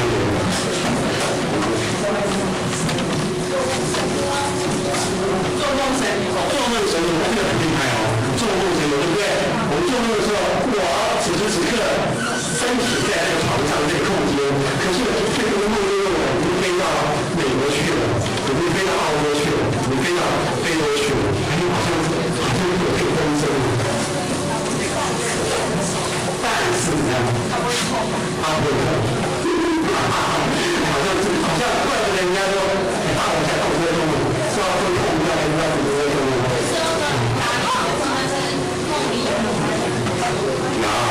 所以这个梦是非常玄的东西，但是它的真实的空间的真实的时间有点尴尬。好，第五条完成了，我们在同样一个真实的空间，同时看到不同的真实的时间，还有一个哆啦 A 梦，哆啦 A 梦好像是不是有口袋？还有什么？看电影很有趣哦。看电影对不对？我多少天看电影，我看个电影对不对？哇，时间不断在流转，然后10几年都过去了，好多人在那个地方，大家去。可是看电影是不是就感觉跟看照片有点像，对不对？那个时间是过去的时间，把它记录下来。但他有活生生的感觉，我有的经历他在动，所以他跟我一样是活的，他没有生命不存在，我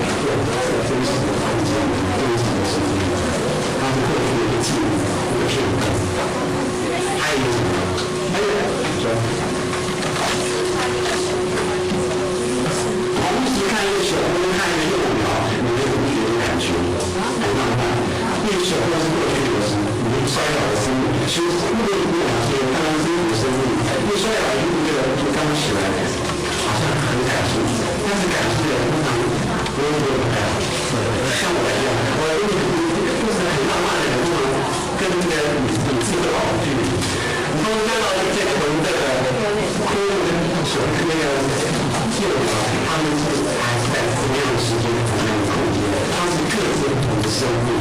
但是同样的空间，同样的时间，所以不是看不到你，你还是在同样的空间、同样的时间。还有一点，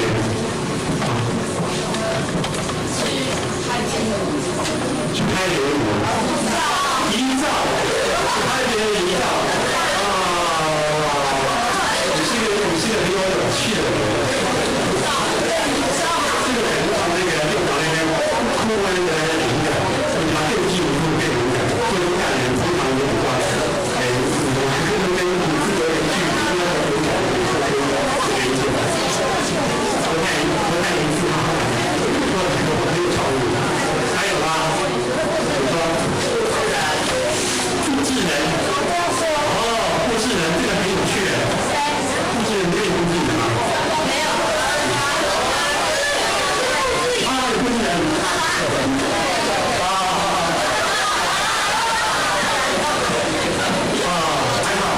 上帝不是的啊，不是有一个双胞胎像不像？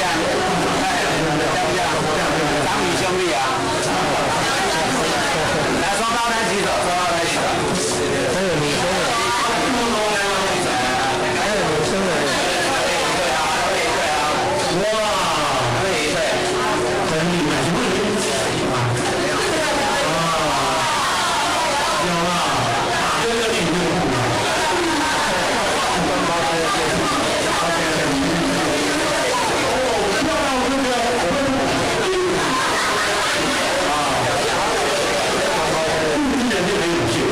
但是呢，我看到没有我的时间嘛？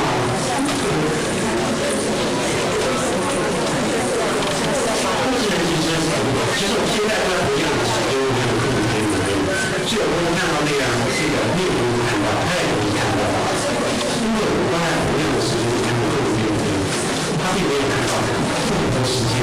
我有啊，我有跟微弟弟跑出来一个好像看到有几种法，那个边它并不是现在真实的时间。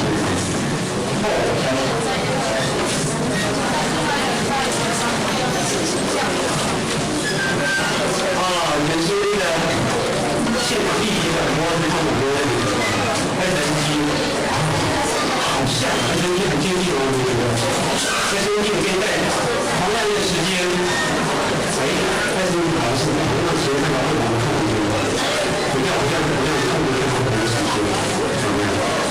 这是连接的啊！上一秒就不行了，上一秒就过去了。其实这个经验可能大家都有，不过现在的状态很少一点。你想想看，看一个人，如果这一个人的话，我不能说不对啊，因为没有超过我的这个分解大的范围，还有别人。同样的这一组空间，在一个同样的真实空间，看到不同的真实的世界。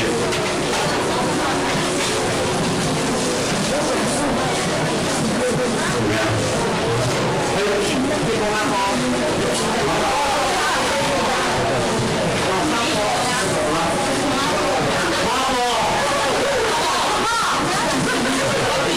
很多人勇敢，我在汪汪中看到很多鬼魂，这个鬼魂是1930年死的，这个1960年死的，这个鬼魂看到昨天刚刚死的，他们出现就看到同时间人在走那个鬼魂在，什么？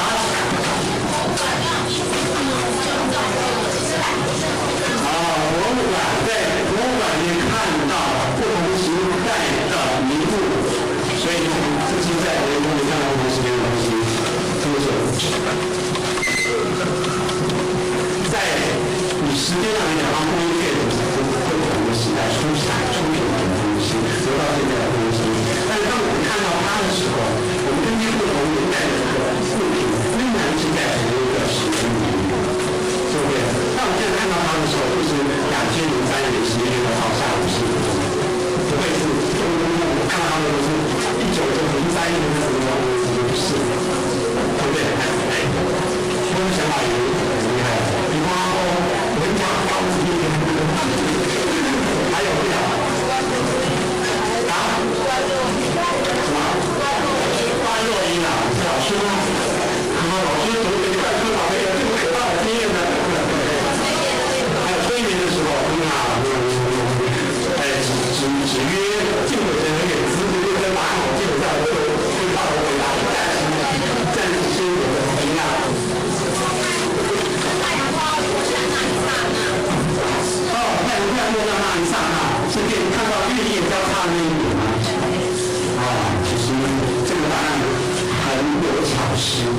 是不管碰到哪个刹那，这个刹那还是有一个时间点在。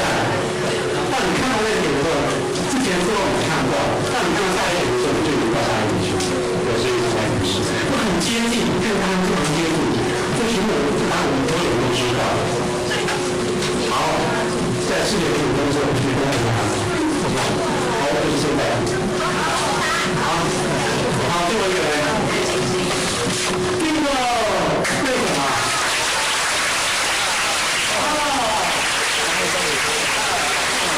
我知道有一个新的同学都太优秀了，老师说要帮老师场，因为可以把答案第一时间讲出来。应该放到最后。OK， 能告诉我为什么是星星？因为那个光啊，走时间不一样，我们看不同时间。对，完全正确。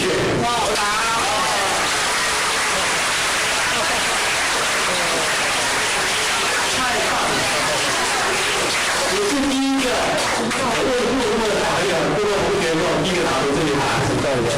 星星其实这么神奇的星，我每天只都给你们。当你没有看的时候，那一个星光是几百年前发出来的，那个星光是几十万年发出来的，那个星光可能是1000万年发来的，就是月光是早几年发出来的，不同时间发出来的时间光长。这种的同时间在天幕上同时出现，所以在有真实的后面可以开头看出来不同真实时间。所以在生命里面有很多像这样子的，我们稀有当中它是充满大惊喜。那头发对我们大的帮助，在让我看到这个世界有很多精彩的东西，还有很多还好做的，会心一笑。OK， 这样就把这一点教给大家，让大家希望大家在未来的人生路上是有很多的惊喜。好，谢谢大家。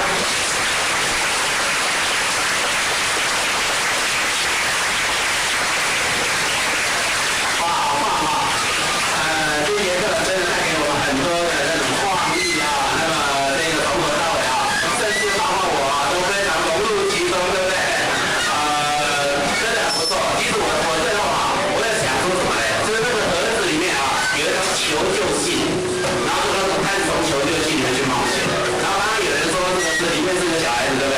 我就让我想到那个日本那个摸塔科长啊、老太阳的故事，对不对啊？然后他看起来去跟反妖伏魔啊，或者是怎么样啊？那么或者是这个像刚刚那个看星星啊，我这一堆同学啊，平常都是大人考你们，对不对？然后你们如果答不出来的话，就会被折磨啊，或者是被这个唠叨啊等等啊。今天回去换你们考你父母亲啊，什么事物是在同一个时间里面具有同一个空间里面会有不同的时间，是不是？请老师再把这个题目讲一遍好不好？同学们记一下啊。然后这个有的时候文字上的修饰啊，那么很重要啊。那么你回去可以考考你父母亲啊，说爸爸妈妈，我给你30次机会，如果你回答出来，我就送你一个 bingo 的糖果，什么的。请老师再把题目讲一遍。这个题目有点难啊。他就是说，什么时候我可以在一个真实的空间里面看到不同的真实时间，在一个真实的空间里面看到不同的真实时间，这不真实，不是过去的，这是未来。如果你的爸爸妈妈家或者是你的兄弟姐妹如果 bingo 的话啊，那真的是要好好的给他鼓励鼓励啊！我们这个525班黄碧霞同学，我们也请他站起来啊！鼓掌鼓掌，来起立啊！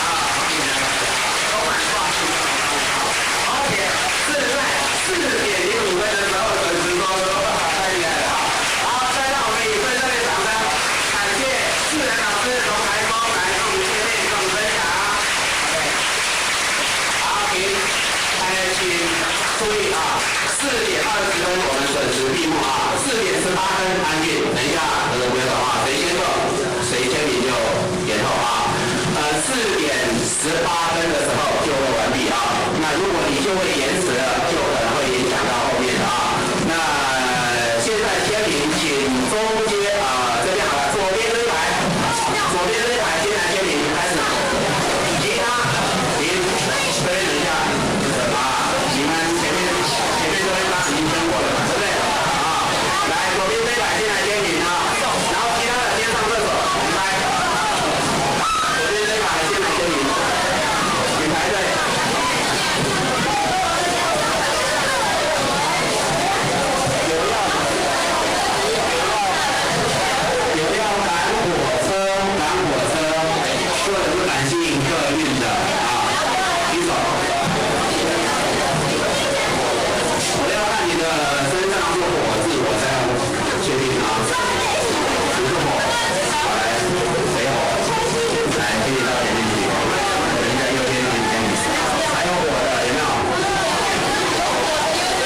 你过火的，火的啊，你看。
我们请招待组组长陈芬琪老师来为我们颁发研习证书。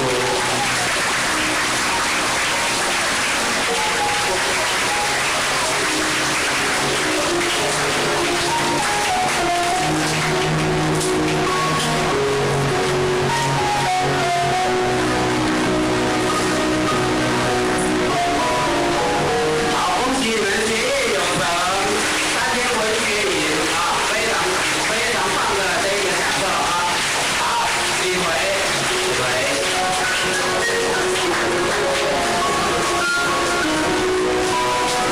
颁奖。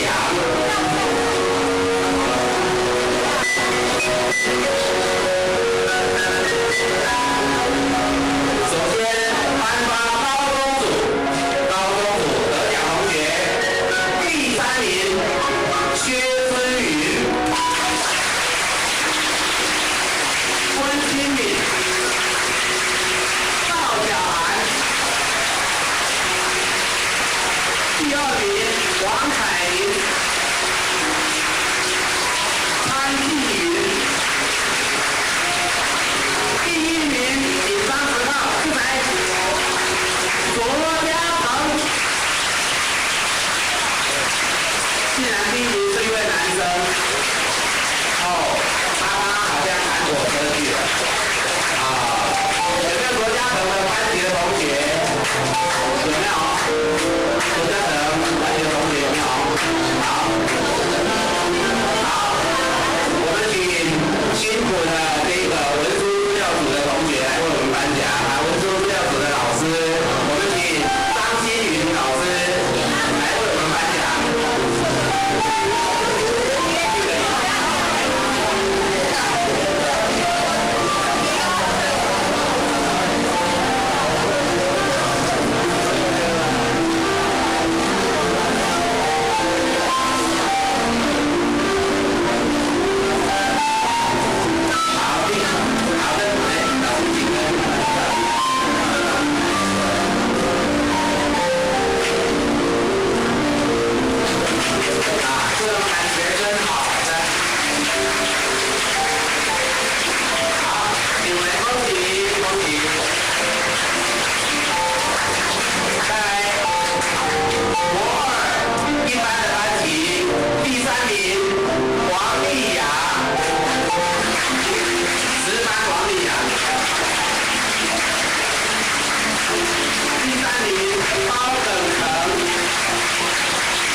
我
像经历过几乎一样的成长阶段，所以我想在这里我自己的话长的东西跟大家分享一下我阅读经验，从小到现在的时候。其实我跟大家分享的成长的过程，并不是因为我的成长过程中间有什么了不起的伟大丰功伟业，没有。有一些了不起的挫折，可以拿来当励志故事，给大家更多赞赏，也没有。非常的平凡，但是越平凡，我想对你身上比较接近，只是方跟大家讨论还会很遥远。这个大概是连都带都是必然的。那我们那个时代所承受的苦难，这个时代大概已经没有了，都把你化解掉了。所以我再去想起我小小的时候的那种遥远的忧郁少年的经验，可能你会觉得好奇怪。我这样看，我第一次跟阅读者上关系，大概有印象能够记得起来，好像是小学1年级那个时候。在我那个年代，我买故事的地方，你大概想不到。二手书店还有那个庙里面庙里面可能买了30个东西。沙漏店还有没有？然后店还有没有？路边摊啊，路边摊，我那个老先生坐在那个书展啊，一小一年嘛被碰书展，所以你就在菜市场，哎，答对了，你知道啊？你在那买过书吗？太厉害了，猜了哈，太厉害！我小学1年级我在菜市场买书，所以菜市场离我家很远，要过好几道马路，我还不能太轻易的去。所以如果买书是政府的大任，交给我们大哥。我1年级的话，你重点。那个时候一本话书，一本通知书啊，我们讲还高过我年纪，大概不能那么老，5块钱，一本话书，一本通知书5块钱。然后去哪里啊？去哪里？好像是北京，那个时候就没有具体，5块钱。那个时候这个关系要存很久，我们还好有师兄弟，一脚这样久，要干一脚都买饼干这个太辛苦了，不晓得。看看我的这个我们的年纪上，那饼干是1毛钱买1块，我们一般1毛钱1毛钱，我是从1毛钱比较快，所以我前天大1两个月就5块钱，大哥就带来助阵，可以帮我们然后再带上去买很多书，买来的时候家里有这样没有，我都不知道那个是什么书，我晚就忘记了。你记得从大哥带来的时候，哇，很好书，自己没有看，看自己我觉得那种感觉，等待与期待春天，太好的是。我们在那个年代，我现在回头讲，我们小学是非常过得非常棒的一段时间，就是彩色事情，大家跟我们一样，这个彩色事情。很多现在教育的理念，我回头想，觉得小学的时候好像就是这样的环境下长大的。小学4年级以前，我是在一个高雄左营的圣经国小，这个学校很小，可能1年级才6个班级。大家上课的时候呢，自然课或是说大家都抢着帮忙，这个右边不抢举手，这个举手是一个很正常的反应，嘴巴闭起来不举手，看谁举得快，所以大家都很喜欢想问题，有的时候2点到6再起来开始想，完了之后，那时候就是大家有想要跟老师沟通互动的一种热情不一样，然后声音很大，因为那个大概也是我们上的这个老师这个同学会走过去，嗓子很大，大家都尽力把自己的声音张一点出来，这就是我。然后考前6点半开始看书，6点半之前大家都要各个游戏，所有我想到的游戏，大家来参加的游戏，我们自己发明的游戏，都要各自样的。下课以后我们跑上去，然后抢东西，很好。我觉得在那个情况下，考试好像没什么那么严重的事情。我的都是课程就变得不好，从来没有那么简单的。现在你说这些好多时候我们这样，我大家都是中心的。可是我就觉得上课本身愉快好，所以我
大4年级了，5年级、6年级，那我就好像有个小大人一样，就不太像以前那样随便大声讲话，然后还是但是整个6年级的他非常明白，那个时候开始蛮自由看书，看各种故事书，因为我住的地方比较乡镇，我也就把对我来说是一个遥远的天使，一个开放的可能，几乎看不到会好的书。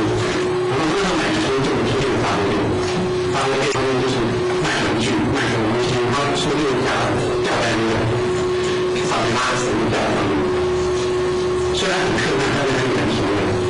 我有人看他们人员带伞，我是这个蛮想看，那种要大人要猫嘛，我就跟人讲说，这个就带着他，不用找不用买，再来有时候那几年说好啊，我来看，我说拿去，就拿着这个东西，啊，非常来的，我们可能都买，付钱花钱花去，哎，我看这个买书经历蛮好，现在我讲给买本书，哎，我来你看，这个书能不能人生的，来学校的，对，那种美好的路途这个。另外还有一个大后院，或者我们就简单的书，跟现在的图书店很接近。他的书你要买也可以，不买没有租的，他那个版本就知道能看。你给他5块钱，5块钱那个就能看。所以有时候就租的书就能看。有时候看得很开心，有时候看得很生气。那为什么？因为书啊，我觉得不知道是谁写的。写的那种小朋友觉得很难看，我还没有看那本书《猪八戒的故事》，他就是猪八戒怎么样到人间来怎么样。我说哦，这个是难看，还要带给我们小朋友看，我说你看就好了。还好这本书的是，所以那种小的时候那个看书，我经历这个那个小字好像去不回来的那个成长中的一个记忆。我今天最近看的书的并不是很清楚。可是要给我交换书的那种感觉，我记得很清楚。甚至我就拿过来给大家看，今天看到我有接受我，才有合起来，才会站起来，才会有我看书。所以好像坐在这里，有那种感觉很印象很深刻。可到了国中之后，我那个时候因为生物同学跟生物系，整个世界的同学很明白，还是读了好多书。全部都是教科书，哇！那个为了国中的真的是很辛苦的一段过程。我小学大概念了好多书，国中课外书大概念了2本半，那整个被那个升学的压力压下来，是说老师上课都在第一组，都是在会不会啊？你必须得会啊，就是灌着嘴一样。我不能让那个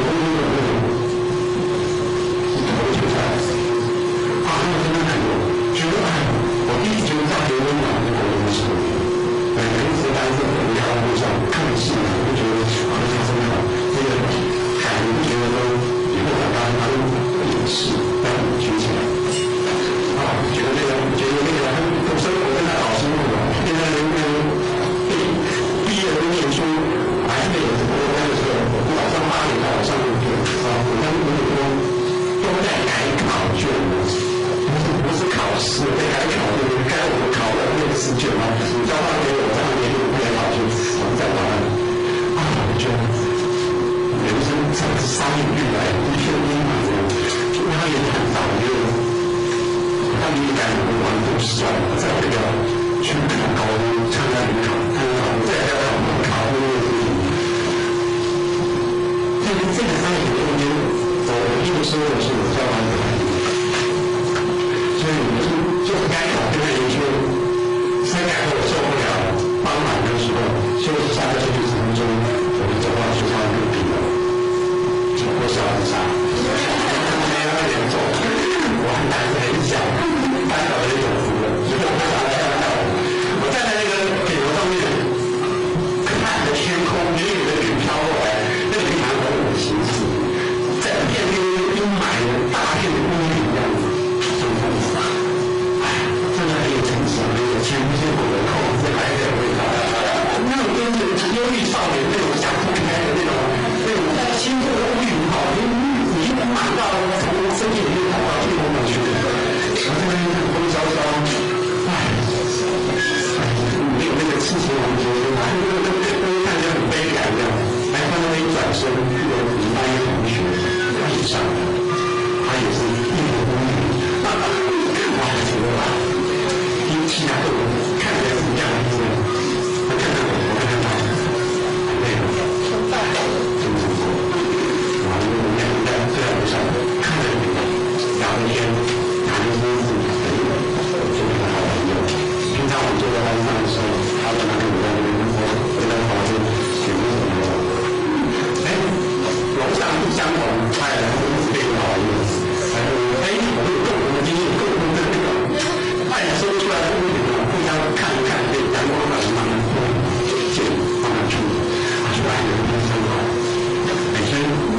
新闻不好写的那个，我们说这个导人版本的一个东京大社的这种叫了不起的出来，天天碰到一个盘中记住他的妻子设计妈妈带进闯进门关，就被抓起来打到28人，8天边疆到沧州去，英雄遇难啊，真的很悲惨。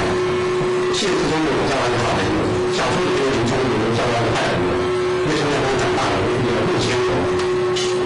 不但让林冲发配到沧州去看过来的草料小屋，就是那些马匹啊吃的那个草料，才要带他把他会去法国，把那个真的是要死。好，看到林冲穷途末路，有英雄好汉，对两个公才押引到那个草料上去，大公权力。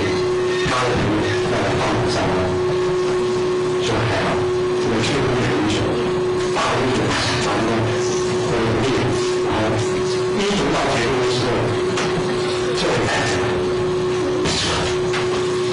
就跟你们看武侠片一样，压着两个才去抬高那个人，突然的被他们超越战下来，OK， 到他说这个铁的这个英雄，他当初是高官是茶一样的人，现在必须要被迫一人两三，到两三个当强盗，然后要有什么时代遇到一个英雄就落到一个，然后看到这个今天碰到几个好兴奋好过，你这个从来没看过这种一个是烈火的这种震撼感，或者说是我放这个我没记了，哎，你就合上去拿给他，对。等到我高峰再一次看这部电影的时候，哎，好奇怪，我觉得那时候那种感觉好像看了不少次。我就每天就是整天一看，跟这两个不太一样。这是高峰的印象深半时候，还有我们记录在很久之前，那个我们是看刚刚好，新闻出来有公平的时候，看到记录在更熟悉，我帮你们看一看。那这个最好的有出来的故事。看过这样有一种，就是那个这本书当在看的时候，就是进入一段，就是他被陷害，就被关进一个比火烧岛还要烧岛的一个书被出来，他们老他们家都在看嘛，那个囚犯儿子听不了他被陷害的过程，然后他讲的内容，他被是谁害他的，推出来他的好人。新疆同学一听，哇，怎么可能？最好你不能欺负我，他背叛我，背后被捅一刀，我感觉很痛。我在读的时候，我很佩服那老公公，居然可以用背着他们背出去是谁？哇，真的太好了，太兴奋了！我一看，就看这个书里面后来，看了之后，我前阵子就推荐我的子女开始国书，我说这个要看，首先这一遍看过，我看过最好的是那个，就我子女很好。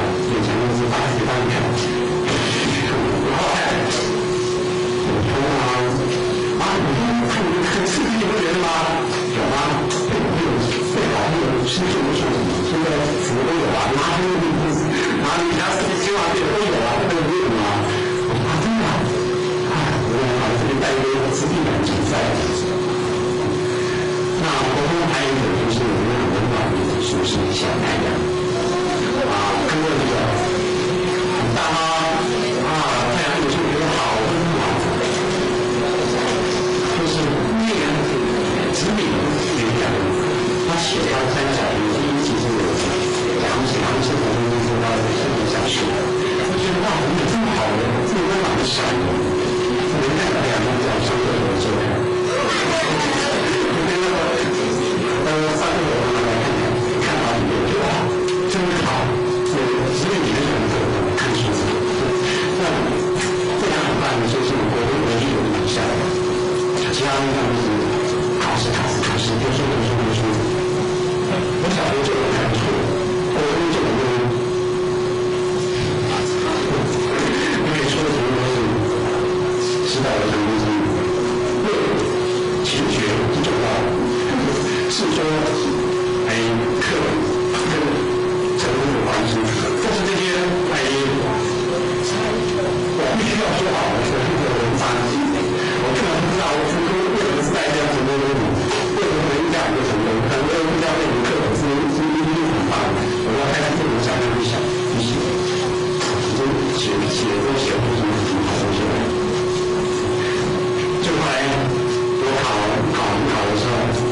师专跟高中两条路出来了，我在三马这个在考复习，再来要念书。他们想师专毕竟是大法师嘛，然后回去得考试啊。那我爸爸说很希望我能读高中，我爸爸就高中他没有带我读书，他希望他的孩子能够读大学。整个社会这边也想好了，因为他入高中嘛，进高中，因为高中发现还好没有高中，我高中没到了高中之后，整个视野开了。哇，到高中的时候，所有的难过想不开那个茧全部被解开了。因为在高中的时候，我们的学校是蛮好的，虽然有大学生的压力，可是你在高三之前，你可以不到大，你可以去跟你的好朋友在社团里面去做各种事情。那时候我就找到了一些志同道合的朋友，哇，读文学，很多世界的电影剧，看很多秋生感兴趣的书，这里没有文化，那我就长大了，看文化了，文化到旁边去，哎，都在想办法做一个修边条件。那时候我对我就买那个康熙写的道德自我建立啊，非常刻苦的，很有那时候成为圣贤。一边讨论，觉得好像近在年轻的这个气氛，好像有带着一点那个好的那个光亮。我现在我怎么蛮想学那个高中的时候，我记很多风信后来我就说有两个老师让我印象很深刻，跟大家分享一下。第一篇叫做三妈约会。三妈约会，你们看过对不对？看过对不对？还是听过对不对？听过啊！三妈约会这个是一个非常古老的一个短篇小说，它是一个回调的诗人写的。他故事这么讲，回调在那个中东世界里面，有一天那个教长，他很荒谬来找教长，他教长就很开我的匹马，教长说干嘛不能见你匹马？我就跟他说，我今天上午开车去的时候，看到一个妇人，就会看到我的眼，我一看到他眼前，我就知道他是神，所以教长就进入匹马，我要连夜离开这个。他是一个回调的诗人写的，他故事这么讲，回调在那个中东的世界里面，有一天那个教长他的朋友很慌张来找教长，那教长就找给他借我的匹马，教长说干嘛不能借你匹马？我就跟他说，我今天上午到菜市场去的时候，看到一个妇人，这妇人看到我的眼，我一看他的眼神，我就知道他是死神，所以教长可能进入匹马，我要连夜离开这里，我要连夜离开巴格达，我要到撒马尔去，然后越过撒马尔去，然后逃避死神。教长就说：“你既然有生命之恩，没有马戒，赶快这种赶快去吧。”我就快快披荆斩棘，连夜往他们逃到撒马尔去，然后下午的时候，这个教长出来，碰到那个妇人，他也看出来这个妇人是死神的化身。这个教长对不对？不但不怕死神，不但不怕死神，他可以谴责死神。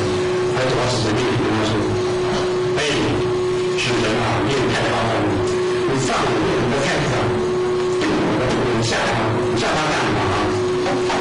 这个死神就很委屈，他说：“我面对他，我也吓他，但是非常惊讶，他怎么会在这边呢？我今天晚上跟他在沙发上有个约会。”哇！我们高中的大学生在这个政治一个人拼了命到逃命的过程就是要逃到那个死神来到很久，觉得有点不寒的力，觉得哇，这个故事不输我微博。我小学的时候第一次看微博的故事非常重要，总是有大人编出这么可怕的故事来吓唬别人，这么有天良。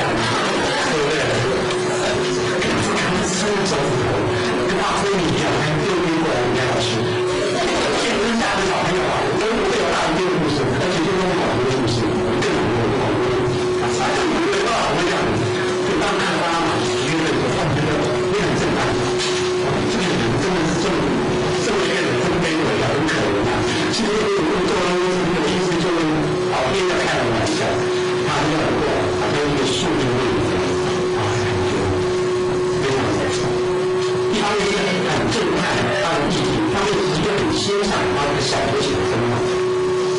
前几个字很少人生很多不可奈何的，怎么他都表的在他的方式写出去。还好就他因为短诗让我消解一些内心的这个树立论就这个很奇怪，比如说回教人写回教诗人，我那时候要在宝马开的，现在发现不是写鲁班子的诗，他写了一首短诗4行，他说我把我的灵魂送往上苍，去探知一点来世的消息。不料那灵魂回来告诉我说，我的自身就是那天堂和地狱。这种诗给我写真好。你看，天堂跟地狱是一个在上，遥遥远远上面，一个在下，遥遥远远下面。好多一个是正无限大，一个是负无限大的东西，完全是一个在就在你身上，没有问题。这样你这寄生所有的天堂就是地狱。我有的天堂是无时候而去的，地狱是时候才而去的。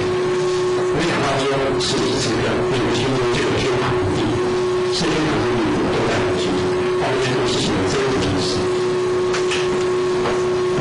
我把我的灵魂送往上苍，想探知点来世的消息。不料那灵魂来告诉我说，我的自身就是天堂和地狱。我在附送这边是要怀念当中记这个书的那个人，他说高中的谈不上女朋友，是不是女的挺有的，女的好友，所以好友很重要。他说给我一些很好的讯息。这个故事让我在后来再看到这个谈中国教的故事的时候，想到一个名字，在佛经故事里面有一个故事，他在说有个将军啊很威武，他听说有一个得到高中，天天在那参禅悟道，他就跑过去找那个高中说：“哎，师傅啊，你能不能带我去看天堂地狱啊？”师傅说：“可以啊，天堂地狱不难啊，它天堂地狱很简单啊。不过我看你一切有茫茫，带你去我也看不到。”将军突然大怒，怒从心而起，要大出来，可恶的老法师在嘲笑我，他们大人你把我砍下去。那个和尚他们说：“这个是有。”那个将军刀头突然突然夹住，当头棒喝。哎呀，他觉得好惭愧。他把手下来，头低下来，师傅对不起，刚才还报告那个师傅对不起啊。这个人你都是得到高度，这是我给的这个天堂。你觉得这个逻辑不是对的吗？自己看那种事，这好像是一件事情。当你心中的愤怒、被恐惧、被憎恨、被恐惧的负面力量拉扯的时候，不能说你就是你。当你心中感到谦卑、放下身段的时候，礼敬对方的时候，天堂就出来了。所以你在天堂还是你在地狱，你当下的心里可以决定，不必等到时候才会想那么天堂。讲这边我这边岔开讲，我也有大学都是有，我这个不是有。那以后我说他信教，是亲自教，他是信教，为什么要信教？因为是孝子嘛，他是教育你要信教。你死了之后，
社会组就有2班，然后这个高班呢是3班，是社会组说自然组有3班，我才真的到这社会组来，所以这种社会组是非常少众，不是最主要的一个班级，但是我觉得很自然，因为我对这种情况没有这么久。我到高三下这个要领表的时候，我第一次跟现在动脑，因为在社会组里面，我练文科、练历史、练中文是比较好像是的，练法律、练那个经济国贸是比较可惜。但是我们一些老师，有些我们很好的国老师也劝我们说，不要练历史，他的理由是说，练编读啊，可以对国际、对经济社会、对国内的社会构建可以直接一些规律。那这种假如说家里发生一些事情，就是被亲友答对了，所以我有那个经济上的那种创意。那我爸爸就是会计师，所以我当时就有一种给自己找了一个借口，好，我要去念大，第一我是赚钱，还没有当我那个口和那个商人，所以我就去给那个这个表。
是一条艰苦创业之路，也是一条传播中原文化之路。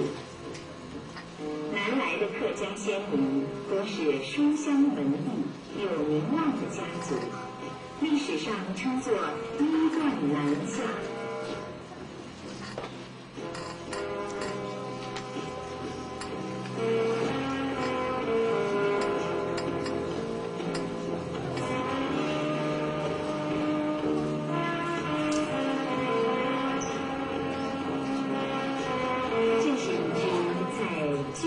社会动乱中的创业工程队，一支高文化信仰的建设大军，祖祖辈辈崇尚智力，尊师重教，耕读传家。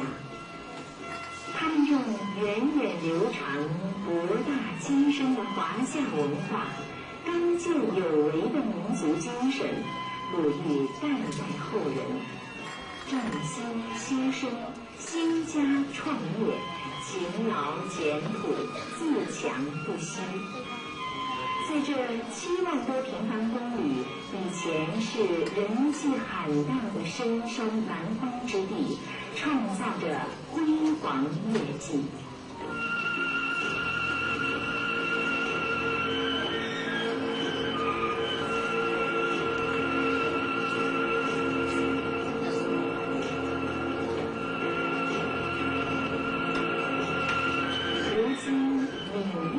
山区呈现出的是生机勃勃的繁荣景象，被称为客家金三角。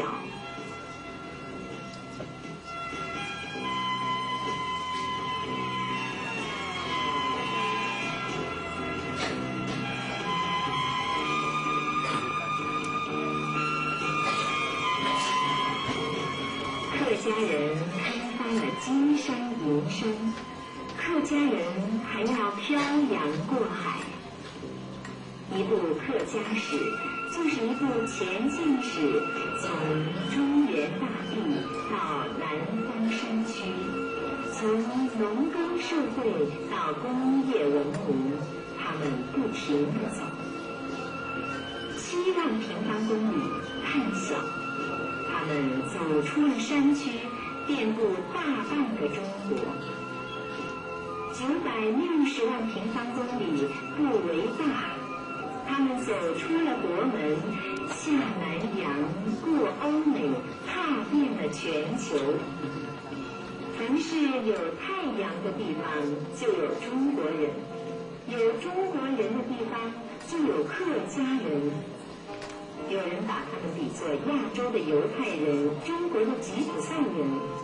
而客家人迁徙到哪里，就开发到哪里，就在哪里生息繁衍，兴家创业。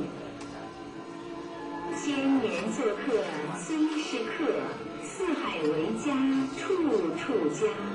客家是一棵根深叶茂的参天大树，它根在中原，长在华南，屹立在中华大地，枝叶伸向全世界。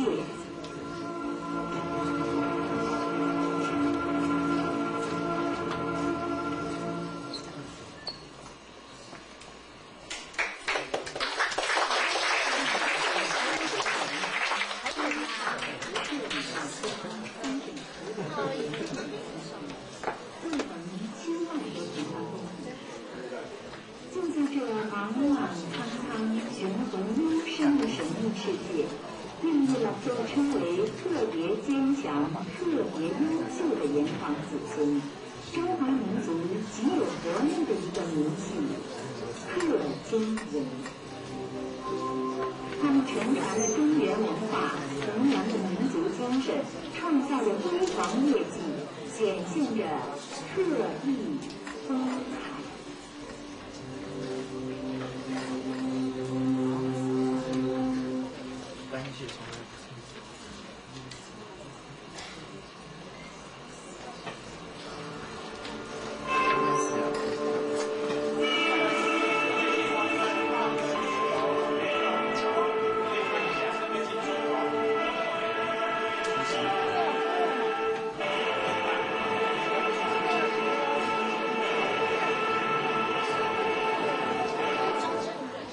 一座庞大的圆形物体耸立在山区大地上。外国人说是天上降下的飞碟，地上长出的蘑菇，怀疑是火箭发射井，还说是不可思议的怪物。这不是什么天外怪物，也不会射出火箭，这是客家人建造的住宅，在闽西、粤东、赣南随处可见。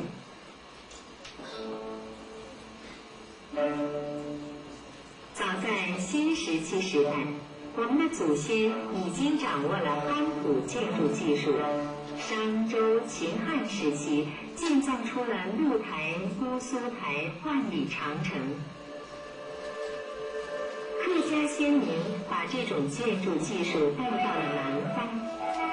南方雨水多，湿度大，聪明的客家人将生土配料发酵，加进石灰、砂石，做成三合土，甚至加进糯米、红糖、蛋清，铸成的土墙就像现代水泥一样坚密，经受过7级地震。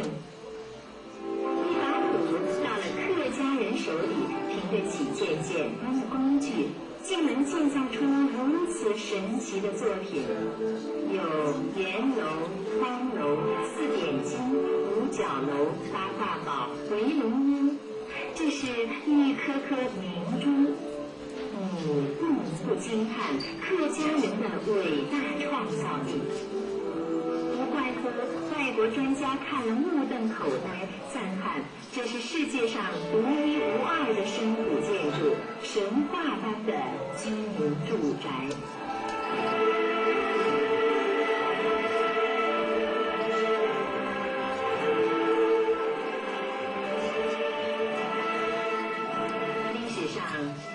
土客之间的争斗，更有豪绅官府军阀盗匪的骚扰抢劫，还有外族敌人入侵。于是客家人建下了这种兵占两用、家宝合一的土楼。一旦有战事，它就是坚固的堡垒、庞大的兵营。炮台高度、枪眼密布，具有强大的威慑力，爬不上、挖不动、烧不着、攻不进，真是严阵以待，固若金汤。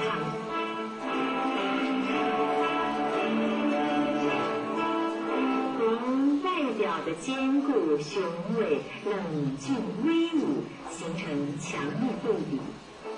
土楼内部却是一派亲密祥和的生动景象。这座被称为土楼之王的承启楼，是一座三环式的圆楼，呈现出环环相靠、楼内有楼的建筑奇观。内环是平房，中环2层，外环4层，高达12米4，全楼有400个房间。它是姜氏家族在清代康熙年间费时3年建造的庞然大物，住过600多人。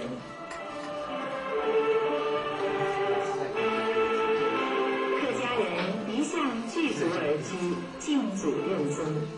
作为供奉祖先灵位的祖堂是全楼的核心，这是祭祖的礼堂、议事的大厅。婚寿喜庆大典都在这里举行，整座大楼都由这个核心向四周展开，所有的房门、楼梯、回廊、过道都朝向这个中心，给你感受到一种巨大的向心力、凝聚力。这是一个由若干小家庭聚合在一起的大家庭，各有自己的小天地。有人把客家土楼比作一个橘子，一半一半紧紧挨在一起，福祸与共，休戚相关，团团围住，生生不息。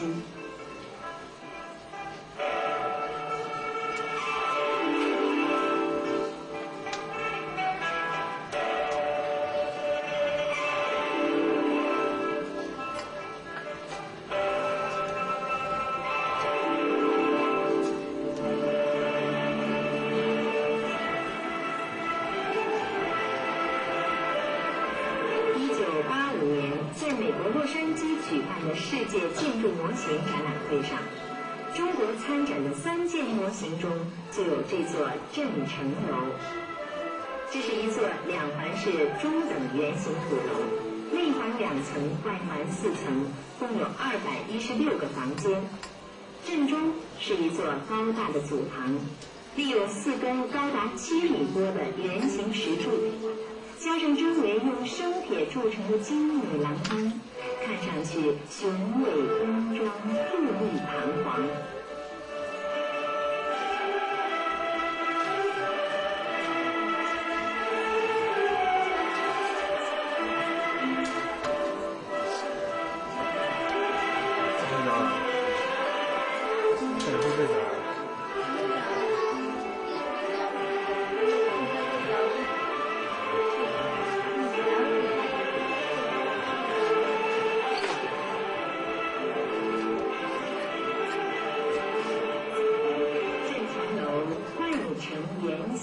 内含8卦，大楼的外环按圆周8卦分为8个单元，而土楼内左右对称的2口水井，就是太极图上少阳、少阴2个鱼眼。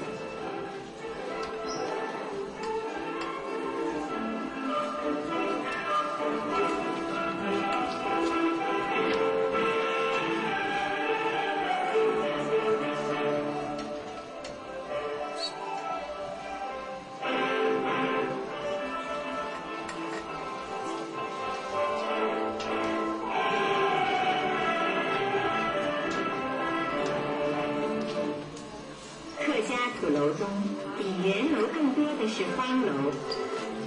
这座遗金楼是一个大型的土楼群，最前面是一座6米高、4米宽的高大门楼，正楼5层，左右两边和前楼各4层。在清朝嘉庆、道光年间，历经3代人用了70年才完成。全楼占地10300多平方米，共有400个房间、25个厅堂，住过700人。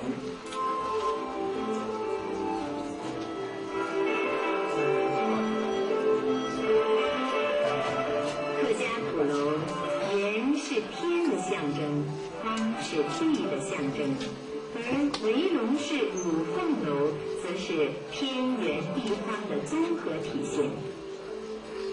这座土楼叫围龙屋，土楼后部弧形横屋就是围龙，象征阳；土楼前面半圆形池塘象征阴，合起来就是圆形太极，阴阳两仪。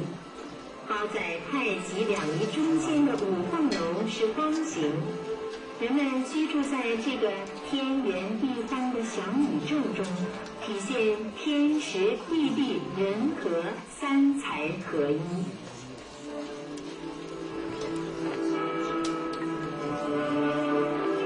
五凤楼的造型是中轴线上3座厅堂，左右各有横排厢房。有过道通连，合成一个方形的土楼群体，按东西南北中5方，含金木水火土5行，表示5方一体，5行相生，体现了客家人顺应于天地宇宙的运行规律，与大自然融为一体，希求太平兴旺、安居乐业的强烈愿望。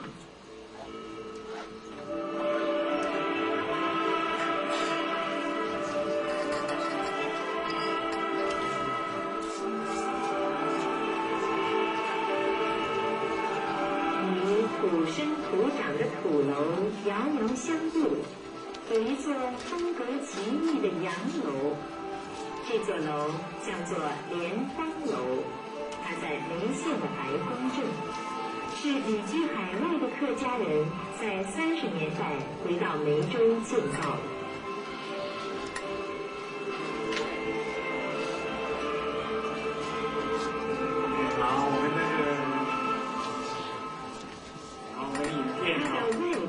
吸收。好，谢谢。歌谣，讲师介绍，我们请国2 12班苏浩芬同学来为我们介绍。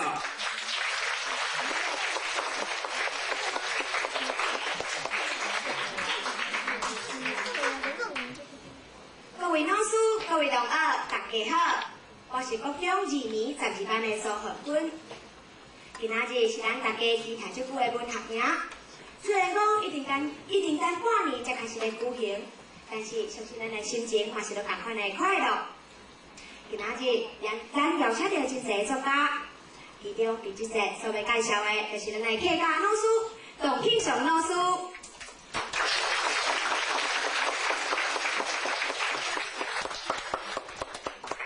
董庆祥老师，伊是宜兰社区大学客家文化的教师，伊有教育部客家文化教师的认证和合格。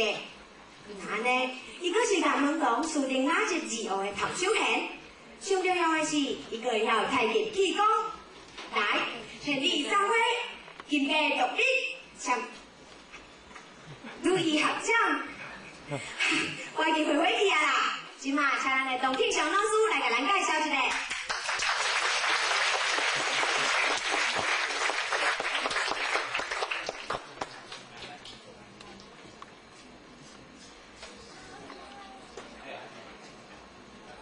按包胎啊！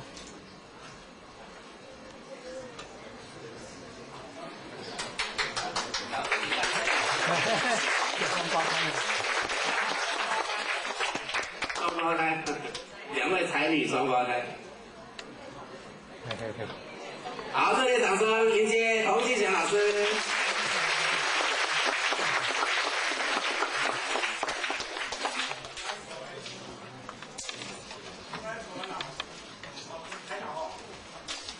啊，这样好。大家好，童老师好。今天非常高兴有这个机会到我们的节目来跟各位见面。那俗语说好事多磨哈。那本来我们这个营队在今年的3月到4月都，今年的3、4月就要举办。那因为是 SARS 的关系，所以一直延到这2天才来举办啊。那么。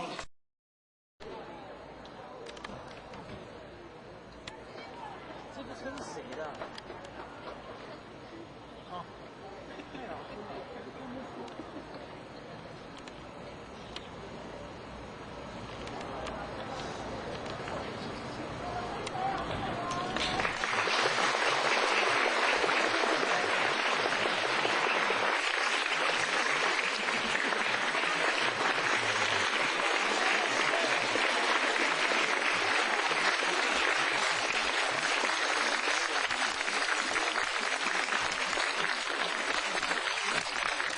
让我欢迎小野老师。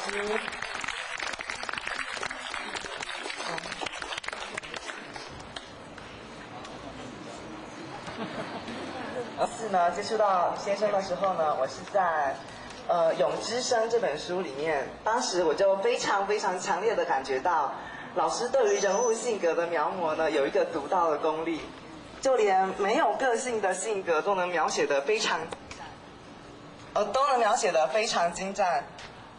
当我发现呢，书中人物和自己有雷同的个性时，我会有一种共鸣的感觉。那样瞬间的共鸣，不是我现在用3言2语可以形容的出来。对老师，看老师就非常的紧张，然后，当然最重要的，我觉得是老师的作品对于人生的启发。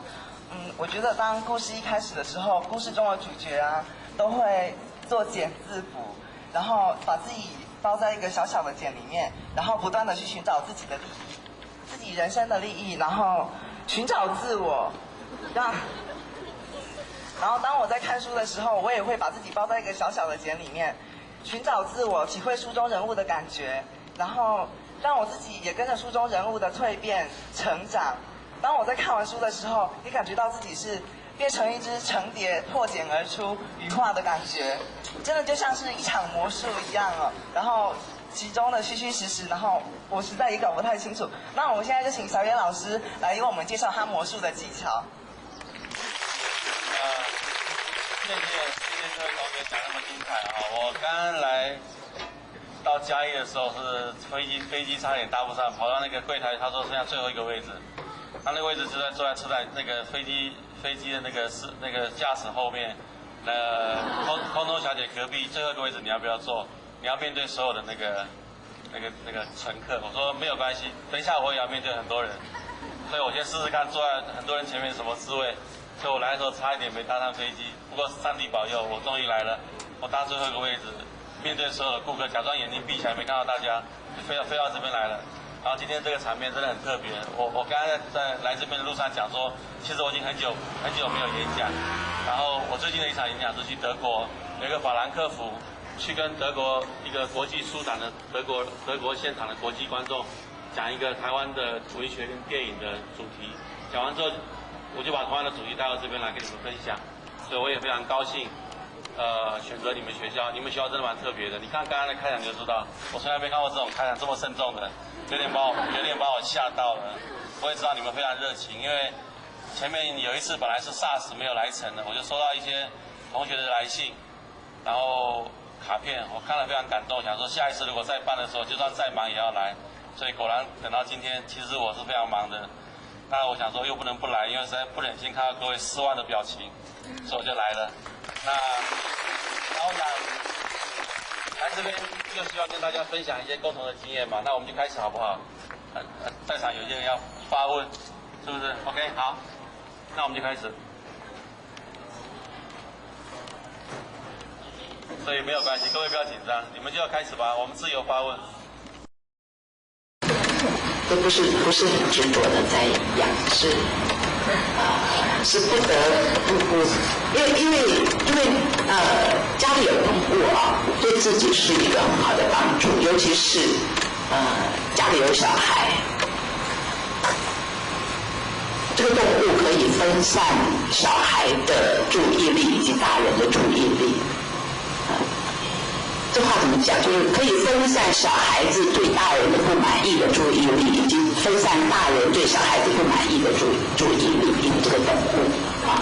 那如果是自己一个人的话，像我一个人住的话，很惨的感觉就是说，你早上出门家里是什么样的，回来就是什么样子。可是你家里有猫的话，你早上出门的时候是那个样子，晚上回家已经面目全非了，不是那个原来的样子了。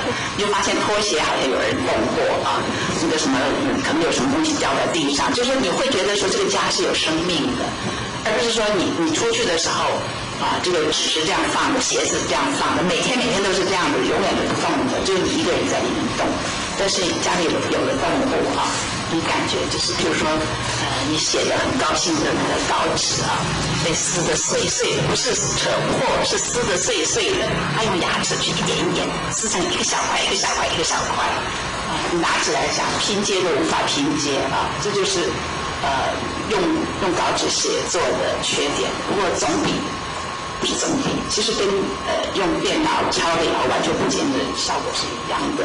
都收不回来了。李老师，你做的伞是伞啊？不会啊。然后老师在曾经这本书中的扉页有题词在平凡的人生路上，若要走得更加有力就得有爱然后这个爱不只是在局限那个曾经里面那种爱情的爱，然后可以无限的扩大和延伸。然后请问老师在我们这个求学阶段上我们最需要的爱是哪一种？我想，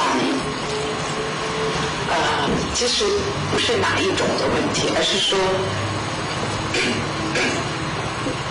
当一个人你肯宽容的话，你就会发现周边所有的人事物都会喜欢你你一听你也许觉得说这是不合理的。什么叫人事物人会喜欢你，事跟物也会喜欢你吗？这就是说，当你心宽的时候，你对别人包容，你对人、对事、对物都包容、宽容。你看到树会觉得树都是对着你有善意的。你看到房子，你就会觉得这个房子看起来很顺眼。就是人要苦，当你苦就是爱嘛，就是爱那么我们看到是很多的时候，我们接近树就这个树很多的东西。这是意思说我话太多了，可以结束了，是不是？证实，不是证实。好了，现在请问现场的同学有没有要问艾雅老师发问的？刚才听艾雅老师讲这么多一定会有问题，对不对？请踊跃发言，谢谢。活泼一点没关系，不要太拘谨。能让我当轻松。老师有问题，就是在读的时候是从10几岁一直写到40岁，那就是其中你会因为你那个时候是已经成年了，然后再怎么样去回想以前10几岁的时候那样的情况，然后可以描摹那么深刻。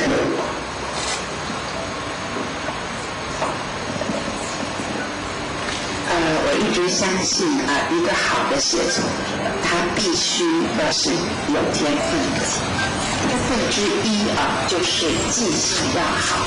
我是一个记性很好的人，我能够记得我2、3岁的时候穿的鞋子的样子，然后鞋子因为自己长得太快，鞋子前面就破了洞，然后破了洞以后大拇脚趾头就会露出来。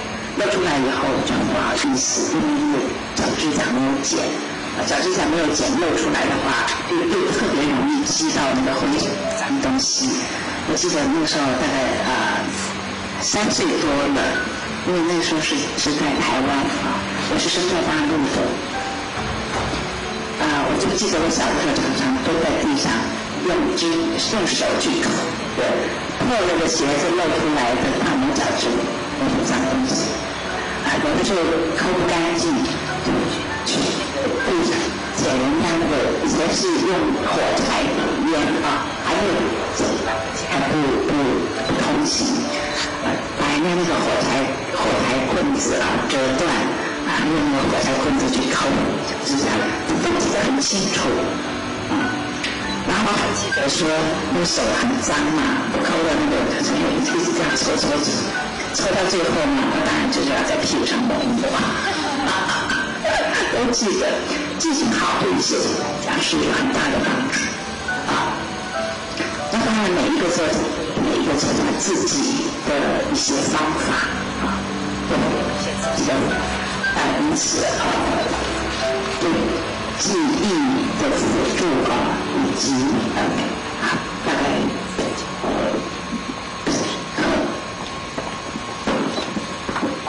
好了，先生打完了，有没有后问？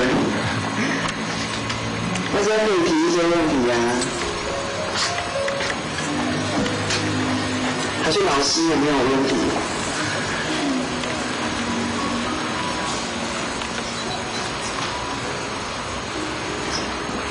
不用麦克风，不用。艾雅老师啊，你曾经是以一个母亲的立场去写，你曾经创作7年内创作那5本书啊。那你会觉得，如果婚后啊，母亲应该要用什么样的态度去对待自己的小孩子？婚后应该母亲应该用什么态度去对待小孩？我们有一个说法叫做恩威并重啊。我觉得爱当然是大前提啊，一定要爱，然后要讲恩威并重。当然，这个恩威不要搞到这个威太严重了，但是一定要做到的一点就是你非常了解，如果家里出了任何问题，小孩会理你的，这个就是威嘛。有的小孩绝不听父母的，绝对不听，绝不听，能够怎么样反抗就怎么样反抗。所以如果能够做到对小孩有一点威小孩很敬止，但是不要敬重到离谱，因为敬重到离谱的话他就会怕你绝对不要让孩子爱是大前提。所谓的恩就是你必须对他很好嘛，而且你要让他知道你是在对他很好。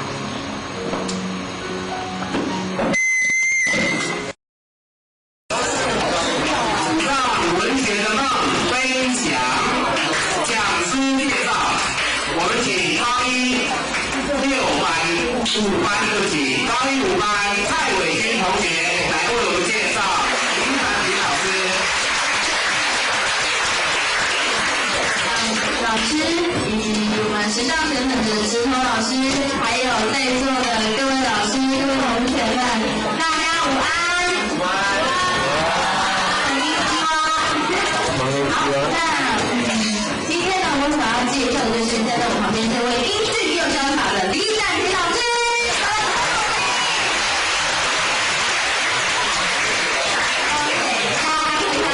他很热情好，那非请台湾长，敬台湾贵，生于斯长于斯，这是台湾是我们不可或缺的知识之一。但是这个书本，我们可以更加的了解到台湾的文化史。但是呢，书本除了这个书本有笔者的理性才能够明出书本的协议。就说没有这个创作者，哪来的文好书的，对不对？好，现在大家放下你手边的工作，好，专心听哦。现在呢，我所要介绍的这位创作大师呢，他呢在87年的时候荣获首届台湾的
今天很高兴，我从那个东兴新村这边旅游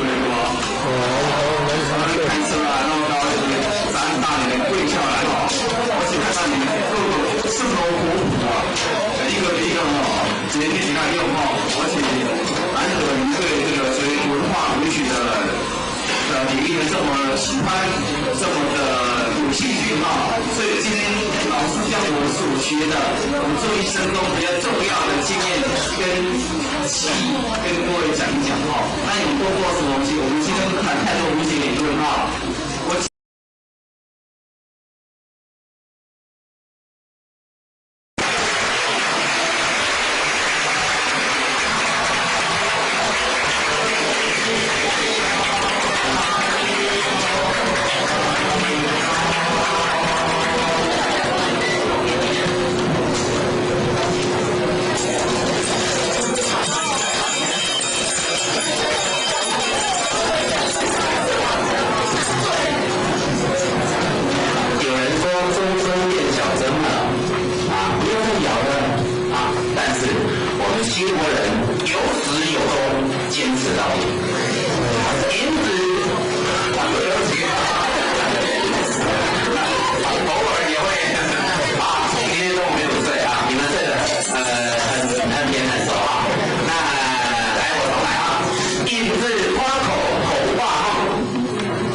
我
这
有那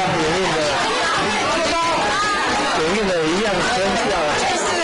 影印的跟原版一样，反正都现场嘛。影印的回去自己拿啊，这个看到了就好了，有感受到了就好了，大家比较开。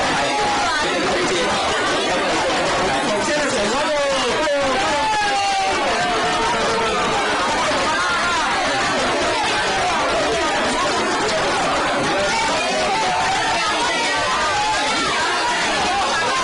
要急，好，不要急，不要急。哦，叫小声的，不要急，可以了，不要急。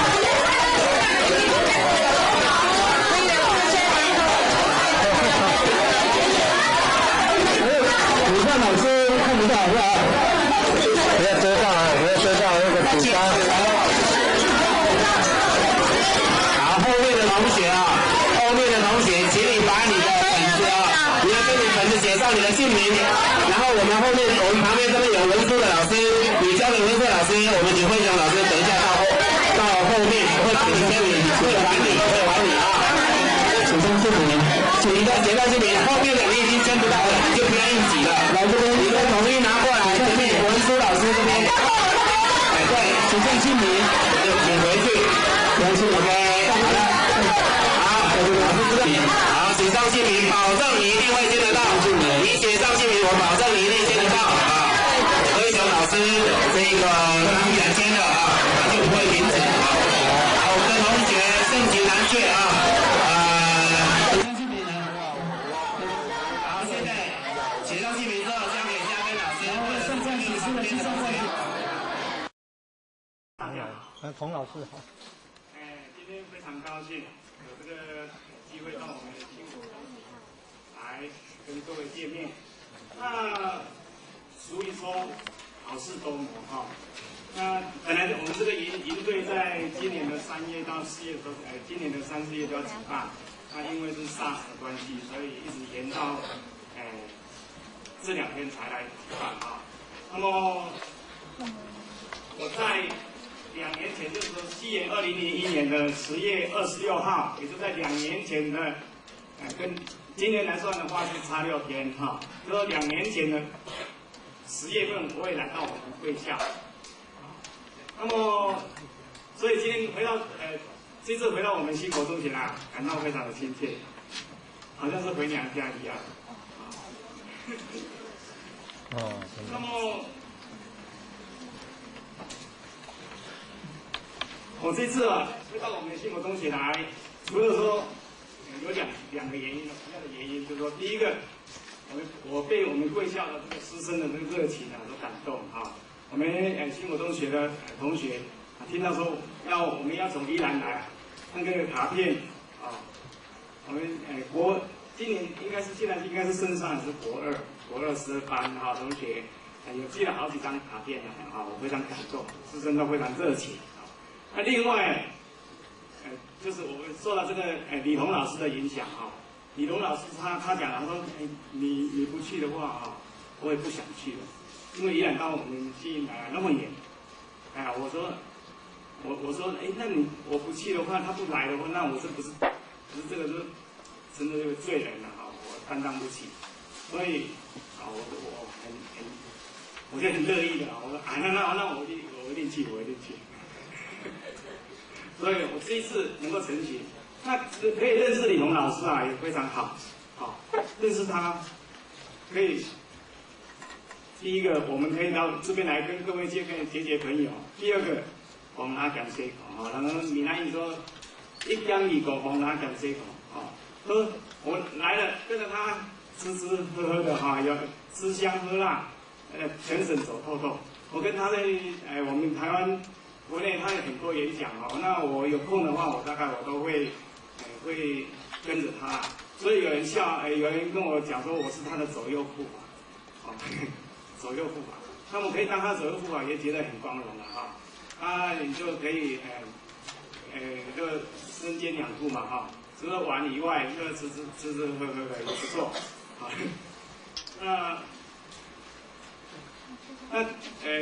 我们这个政府从91年的9月开始推行这个9年一贯教育以来，我们这个最近这几年来哈，在这个乡土文化教育方面，就越来越受到重视啊，越来越受到重视。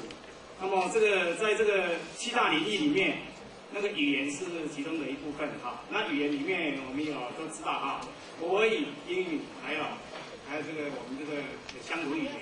那乡土语言里面有3种哈，就客家语，还有闽南语，还有原住民语。那么我们今天要来跟各位来介绍的，就是有关于客家语啊，客家语这个部分啊，客家人客家语这部分。那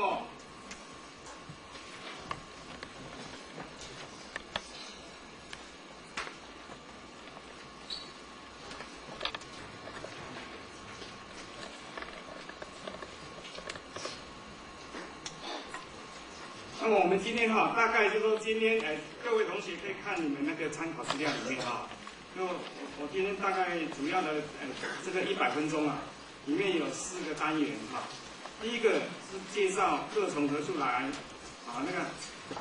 这个 hack HAKKA hack 是什么意思这个要跟各位解释一下，因为那课程还没开始以前，我想要了解一下各位同学在座的各位同学或者是老师。会讲客家话的请举手，好不好？或者是自己是客家人，或者是客家人，他现在已经不会讲了，你家里是爸爸妈妈还在讲客家话，可不可以麻烦提一下手，我了解一下看看？有一位真不简单那么2位里面才1位，这是西宝2位。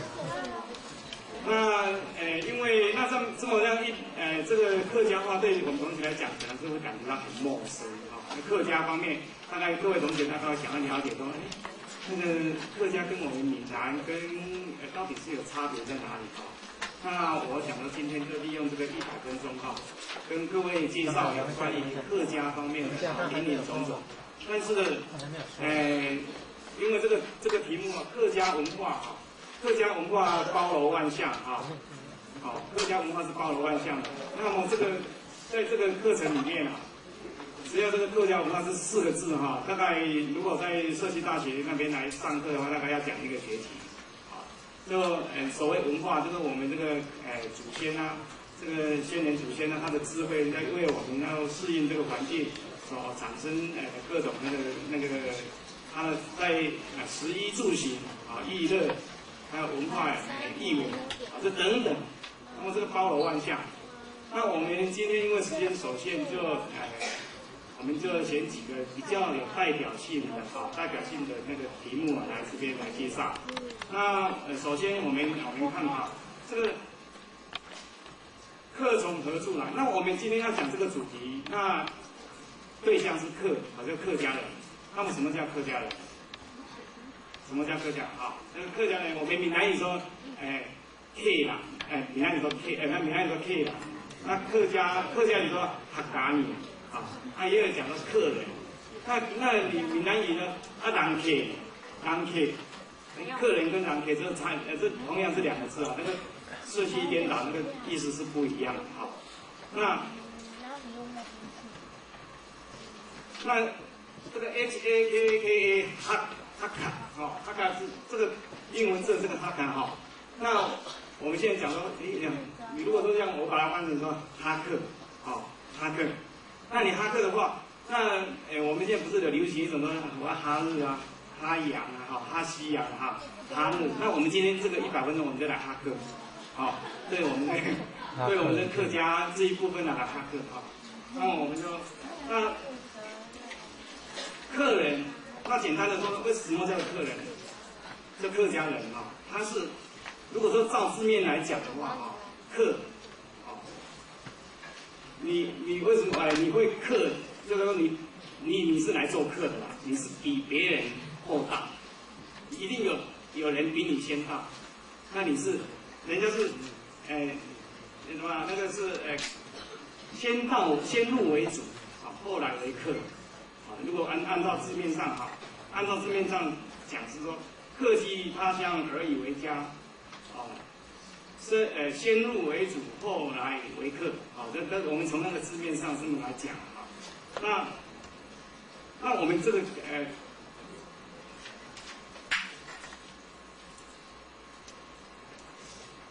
根据这个历史学家的研究哈，我们这个客家人哈，这个客家人从这个它的来源啊，它是居住在我们中国的这个中原地区哈，中国中原地区就长江黄河一带哈，这个黄河嘛哈，那这长江跟黄河在这里哈，长江在这里，那这个地方啊是叫我们中国的那个中原啊中原。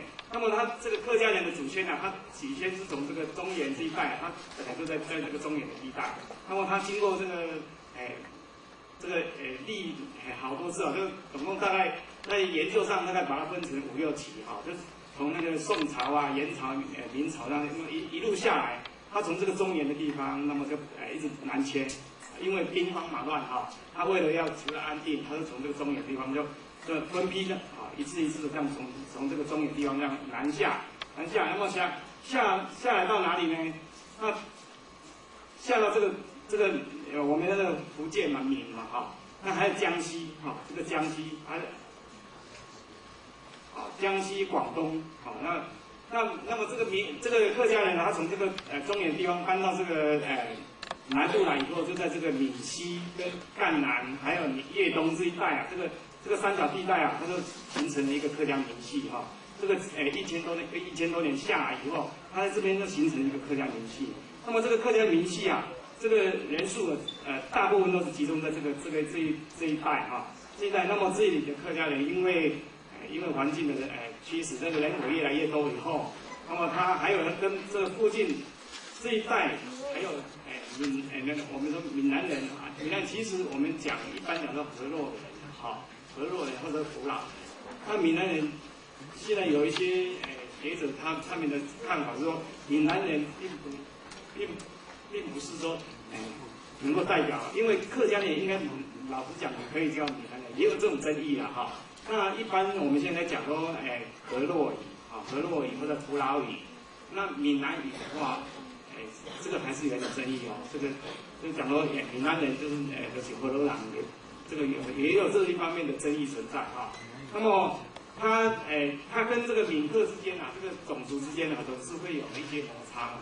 那而且另外就是说，你要为了我们都会往好的那个生活去追求嘛，那么他就会从这个他从这个赣西、赣南、粤东、闽西这一带哈，他就移民到在这个大概这个西元1600年16世纪到17世纪这一段时间哈，那么这个大概是在清朝时代哈，明末清初的时候，那么这个客家民族啊，客家民系的这个客家人，他是从这个地带哈，经过这个台湾海峡啊，由这个台湾海峡横渡这个台湾海峡到我们台湾到我们台湾移植到我们台湾来开垦。那么我们的所以我们台湾从大陆移过来的这个客家人跟闽南人啊，就是大部分都集中在这个靠沿海这边这个省份的那个移民，所以我们台湾我们这个属于一种移民的移垦社会啊，那么移垦社会，那么他到这个客家人啊，因为他这个地方他生活的地方是在山区啊，在山区，那么他移到台湾来以后，因为他的移到台湾来这个年代啊，比我们那个河洛的民系啊比较慢，所以他老是比人慢一步啊，所以他还是客人啊，他到台湾来以后还是当客人，他还是比人家慢。那么他搬到台湾来以后呢，他就平地都已经先被先来的先占了，那么他们慢来以后呢，没办法，他就一直就搬到这个靠近山路的地方啊，在台湾山路的地方，那么这个靠近这个山林线啊、山路山丘的地带，那么这样就在这边发展，那边垦殖也定居下来。那么他这个，因为他原来在这个大陆，这里在这个地方啊，因为它属于山区哈，它本来就本来就习惯上在这个抹生啊，在这个山里面啊抹生啊，它比较适合这个山里面抹生。这种这种技巧。那么他搬到台湾来以后还是一样，他还是住在这个靠山的地方。那么他跟他原来的习性是不谋而合啊，所以客家人一般来讲说，他不会去比较少有说去抓鱼的啊，靠近海边啊抓鱼啊，那这种工作是比较少，大概都是跑到深山里面去哈，不是砍柴嘛，就是伐木。这个台湾以前这个日本时代这个樟脑非常有名，还有这个香茅油啊，茶种茶哈，这些出众的工作都是比较靠近山区哈，这就有客家人在做这个工作是占很大的一个分量的哈。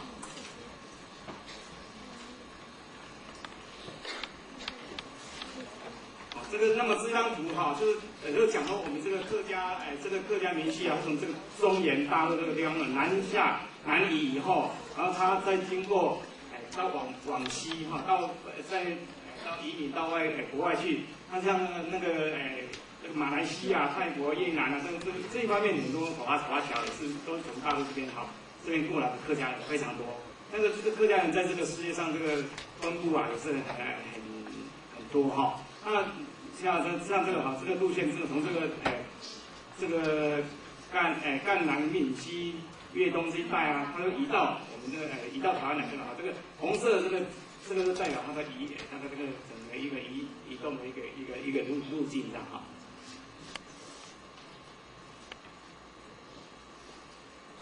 那么它移到我们这个台湾宝岛来移垦以后，大概我们现在介绍一下说这个客家人哈。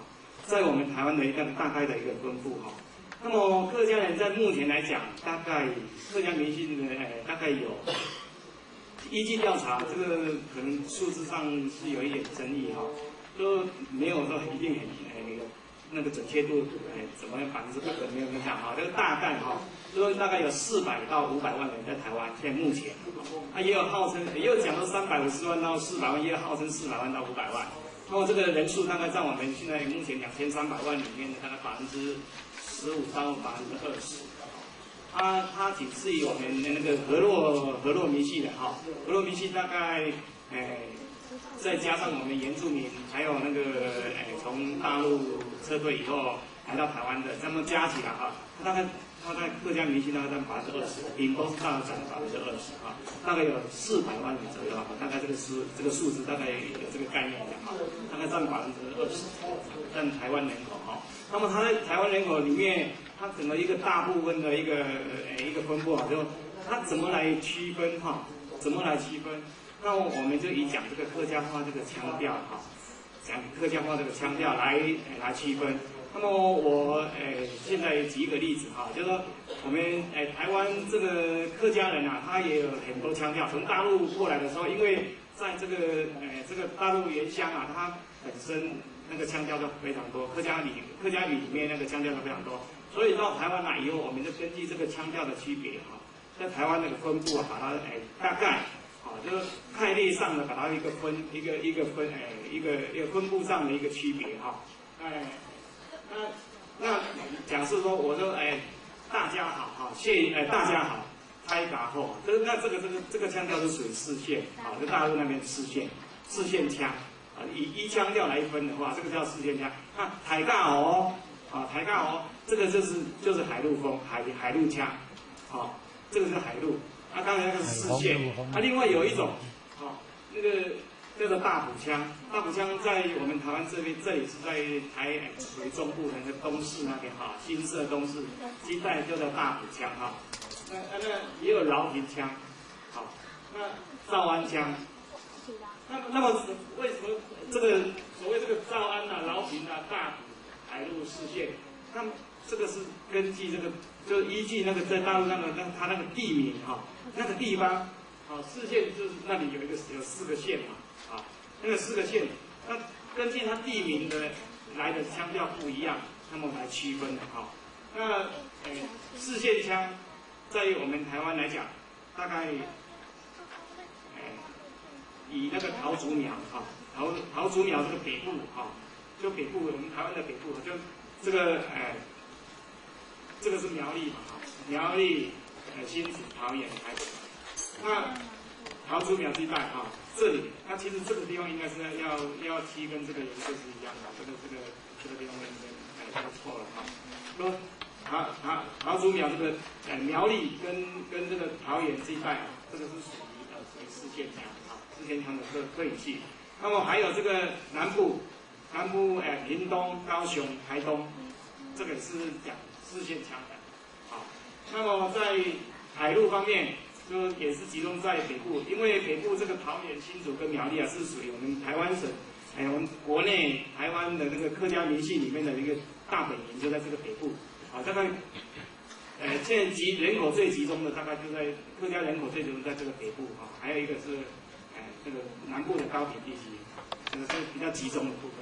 那么海陆的部分呢，是在新竹哈，新竹还有桃园。还有宜兰有一部分，还有桃园、台东一部分。那么大埔就是刚才讲的啊，这个台中啊，这个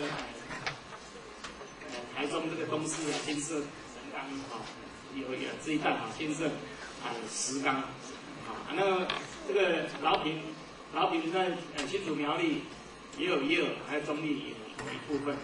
那诏安的话，那个云林啊，我们云林是属于中南部的。云林伦贝带领的诏安课，那么我们这个在大陆哈，那个它的汀州哈，大陆的那个嘉应州跟汀州是属于客家的，属于客家的。那么其他的那个漳州、泉州，还有潮州、贵州、汀州，潮州、贵州，那么这个是属于闽南跟客家是混合区。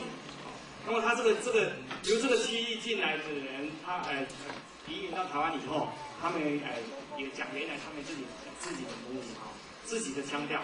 那么所以说依据这个腔调，在我们台湾啊，这样把它分下来。但是苗栗，像说苗栗这边讲四县话，那么苗栗那个竹南哈、后龙啊，比较靠海的，靠海边的话，那又竹南、后龙、通霄这一带又比较靠海边的哈，那又是属于闽南民讲那个湖南话，好就讲鹅肉的。那靠山的部分哈，这个都比较山丘嘛，这个北部都比较属于丘陵地，那么这个都是客家人。那么客家人他就集中在这个比较内山的部分，比较靠海的部分呢，大概都是讲俄语。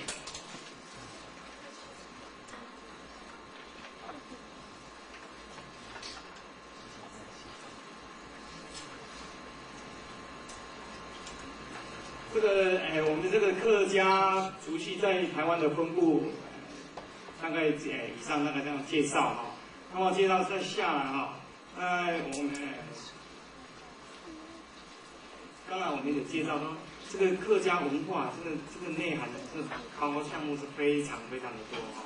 那么先从这个吃的方面来讲，吃以民为天，我们一张开眼睛，大概就是要吃饭啊。这个是每天都必须要不吃饭也不行啊，不吃东西也不行。那么食对我们来讲是非常重要，非常重要。那么客家人他在吃的方面呢，有一个比较特殊的哈，几个例子来讲哈，它是比较香，它是注重比较香，还有比较咸，这个饼江面讲叫饼，比较很肥啦哈，油肉的好像很肥。那么为什么他会比较注重这个，比较强调这三个哈？是因为以前因为也没有冰箱嘛东西很容易腐烂啊，它是属于一种它是比较属于像比较游牧民族一样啊，它是自己做一做，然后它要移动，它跑来跑去的哈。那它这个东西你都带在身上的话，你没有冰箱很容易坏啊，所以它弄得咸一点，很肥，因为它是靠近山区哈，它在山家只是做一种劳力的工作，它比较吃重劳力的工作。那么我们做一般都知道哈，我们这个消耗体力，他做劳力在山区里面打拼，那么它会消耗这个体力啊比较多，那么它吃的东西就要比较高，比较热量要高一点，那么那它就会比较吃的东西就会比较咸一点。那另外呢，恁父母亲不会骂我们说你是无食药，无食药，流汗也多嘛，人会比较没有元气啊，所以他就吃的比较咸一点。这个香咸，这个是客家那个吃的东西啊，是比较特殊的，比较着重在这几样上面比较特殊的哈。那么各位不晓得，早上我听到我们那个蔡老师接我们从旅馆接过来的时候，他讲说，我们这个新营地方也有一家客家餐馆，好，有客家口味的，这个很好，好，既然这边客家人很少嘛，既然还有客家口味的这个餐馆哈，那各位不晓得有没有跟你爸爸妈妈他们出去啊？他们讲我们吃个客家口味，那么所谓客家口味有什么代表性？客家口味，那各位有没有听过呢？客家小炒啊，那可以去客家餐厅的话，大概会点这一道菜，因为我们要有点赶时间哈。那接下来哈，那就还有两段哈，在我们刚才看的哈，就说客家人在原乡啊，在大陆啊，就跟那个我们那个他生长的地方啊，这个生活的环境，就跟山是有关系哈。所以各位看到说跟山梯田，它是特色就讲哈，它绝对不是海啊，它在靠近山区的地方。那么在我们台湾的这个宗教啊，在宗教方面我跟现在介绍一下哈，就是客家人比较特殊的，我们经常在电视上看到说，每一年啊，我们看到有说义民祭啊，北部有义民祭啊，这个节目对客家人来讲非常重要。那么就是这个时候义民啊，义民就是忠义之民啊。那么就现在清朝时代啊，那么很多那个兵变，有一些作乱。那在台湾呢，在清朝因为管不着嘛，那治安比较不好。那么还有客家人移民到台湾来以后，有一些跟闽南跟河洛之间的这个有恩恩怨怨啊，所以有时候会有这种互相之间的那个骚扰啊，互相的攻击啊，这种事情发生。那么在台湾北部来讲，就在清朝这个清乾隆哈。清乾隆还有清同治跟清康熙年间呢，这个发生了好几次。比较重要的就是有林爽文事件，还有那个戴朝珍事件哈。这几个事件里面，客家人啊，因为清朝他的兵力没有办法到台湾，那对治安上有一点缺陷啊。那么他这个客家人就组成了一个义民军哈，来协助这个清朝来平乱。那么平乱以后，那个清朝政府就赶着这个平乱的过程里面啊，这个义民军啊死伤非常惨重哈。那这个就讲一个故事啊，就是在这个我们那个新竹那个枋寮啊，那个新埔的地方有一个叫义民庙的哈。那么当时啊，在平乱的这个过程啊，那么这个义民军啊就死伤非常惨重。那么他在把这个事情平乱以后要回师的时候，那总共啊。有2次啊，死了300多位。那么300多位，他要收尸的时候哈，那牛车啊，他就用牛车，以前没有什么车嘛哈，他这个尸体啊就要搬到那个牛车上来，让他载回去。结果那个牛车跑到这个竹北这个新埔这个地方啊，他不走啊，怎么赶他都不走，这个牛也赶不走。那这个没办法，那有人就想那个一个办法，就说那么是不是请示一下法家会哈？那请示一下，既然说同意啊，所以把这些义民军啊2次，总共有2次300多人就把它埋葬在这个新埔义民庙这个附近，这个地方啊。所以呢，每年啊，那个我们客家人啊，都对这个义民呢，这个非常的一个尊敬啊，每年都有一个祭拜的活动。所以各位在那个电视上面啊，都经常会看到啊，这个义民祭，它有10几个那个范围，包括桃园、新竹、苗栗，桃园、新竹这个10几个乡镇哦，以前有从5个村、5个庄啊轮流祭拜，后来一直增加那个，到目前呢大概15个那个村庄了啊，联合拜拜，就是说每一年轮流15庄大拜拜，抬大堤哈，那个杀猪公啊，这个场面非常大，所以说这个义民祭对客家人来讲是非常重要啊。另外就是客家人在三山国王的一个啊，那个我们打鱼的时候拜妈祖婆嘛哈，就妈祖庙比较多。那客家人来讲，有一个叫三山国王庙啊，这个是他代表客家人的那个三山国王庙。那在全省的三山国王庙也非常的多，有三山国王庙的地方，就表示说这个客家人有在这边落地啊，有生有这个点，就有客家人在这边曾经在这边这边落地过。好，那么这个是在宗教方面，这两点是有需要来跟各位介绍的。那接下来哈，我们呢就来在另外一个主题哈，来教各位讲客家话啊，很好玩，客家话很好玩啊。那个哈，各位啊可以看你们那个手上的资料哈，那。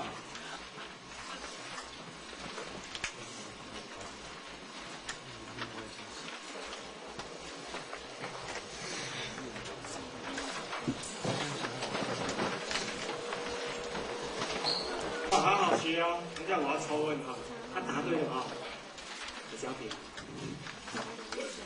不过名额有限哈，名额有限。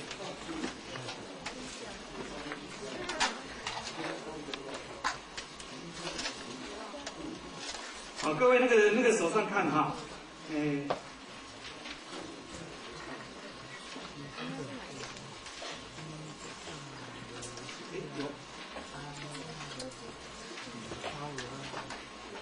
对不起，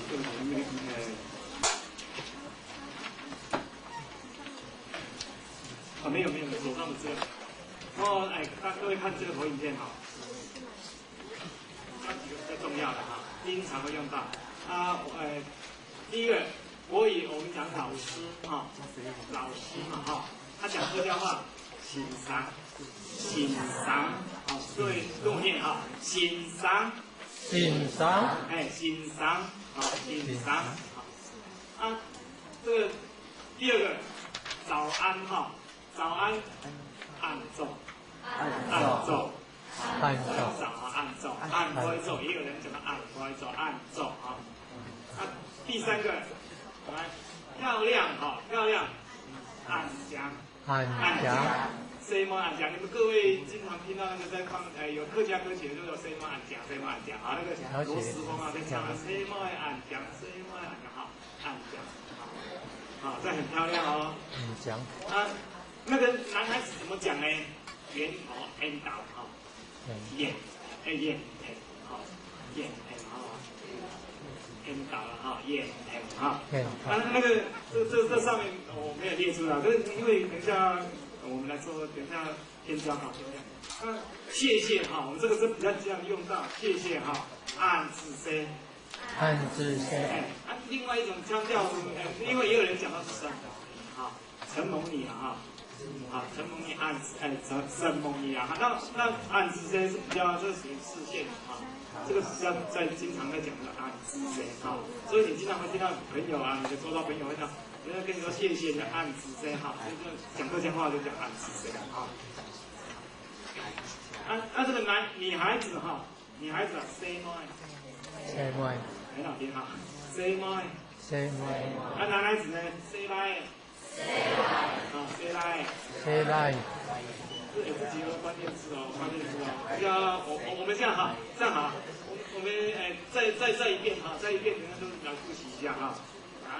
老师啊，叫欣赏，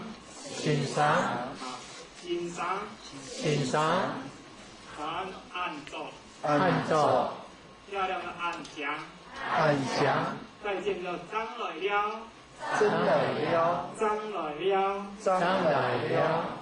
按字 C， 女孩子的 say my， 男孩子 say like， 会读了没有？啊，会。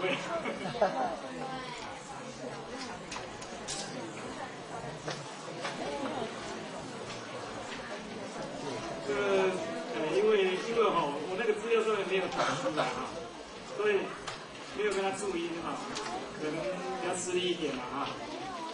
那这样好了，那我们现在玩一个游戏哈。我先说，谁来举手。谁来？男生赶快举手。我举手都表示他听得懂啊。谁来都是男生，你不是男生哦。谁来举手？谁来都举手。你也是女生哦。举的比较多一点。谁来举手？我已经有进入状况了。谁来？好，谢谢。谁来？哦，好，谢谢。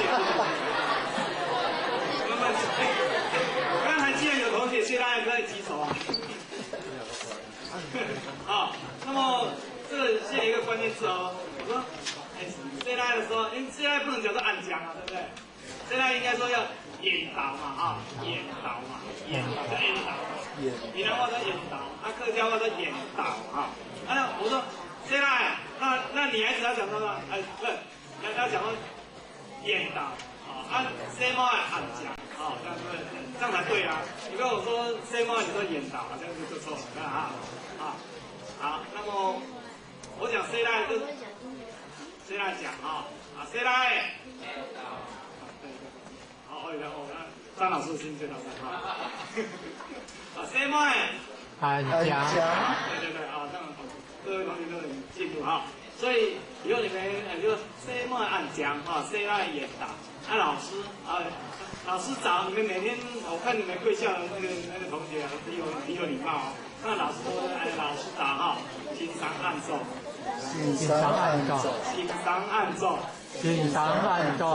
我明天还在这里哦。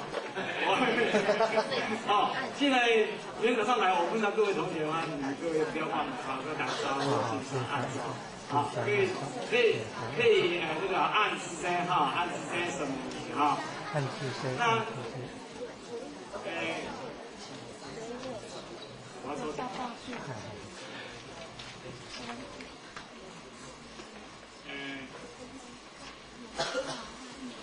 会讲，我点一位同学会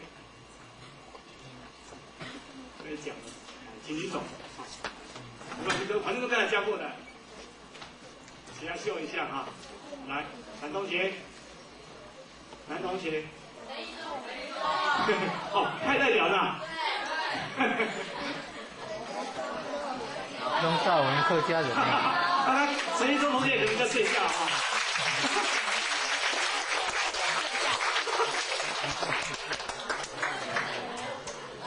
好了吗？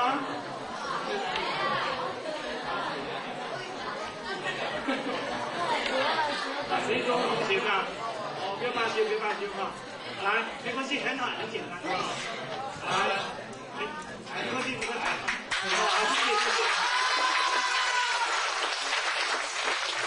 你现在碰到我了早上8点钟我到我们学校来的时候碰到我，那怎么讲呢？早上我到我们学校来的时候碰到我，那怎么讲啊？欣赏暗奏。100分，谢谢。这个发音也很标准发音也标准。那个讲的这个比我还好。那再一位，陈立中同学，快机会要让给别人哦。有没有？还有没有知道会有的？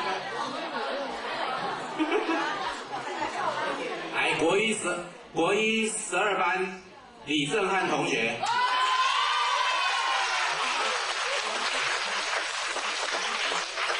一样的问题，很简单一样的问题今天早上遇到我的话，你怎么讲？欣赏暗奏。谢谢。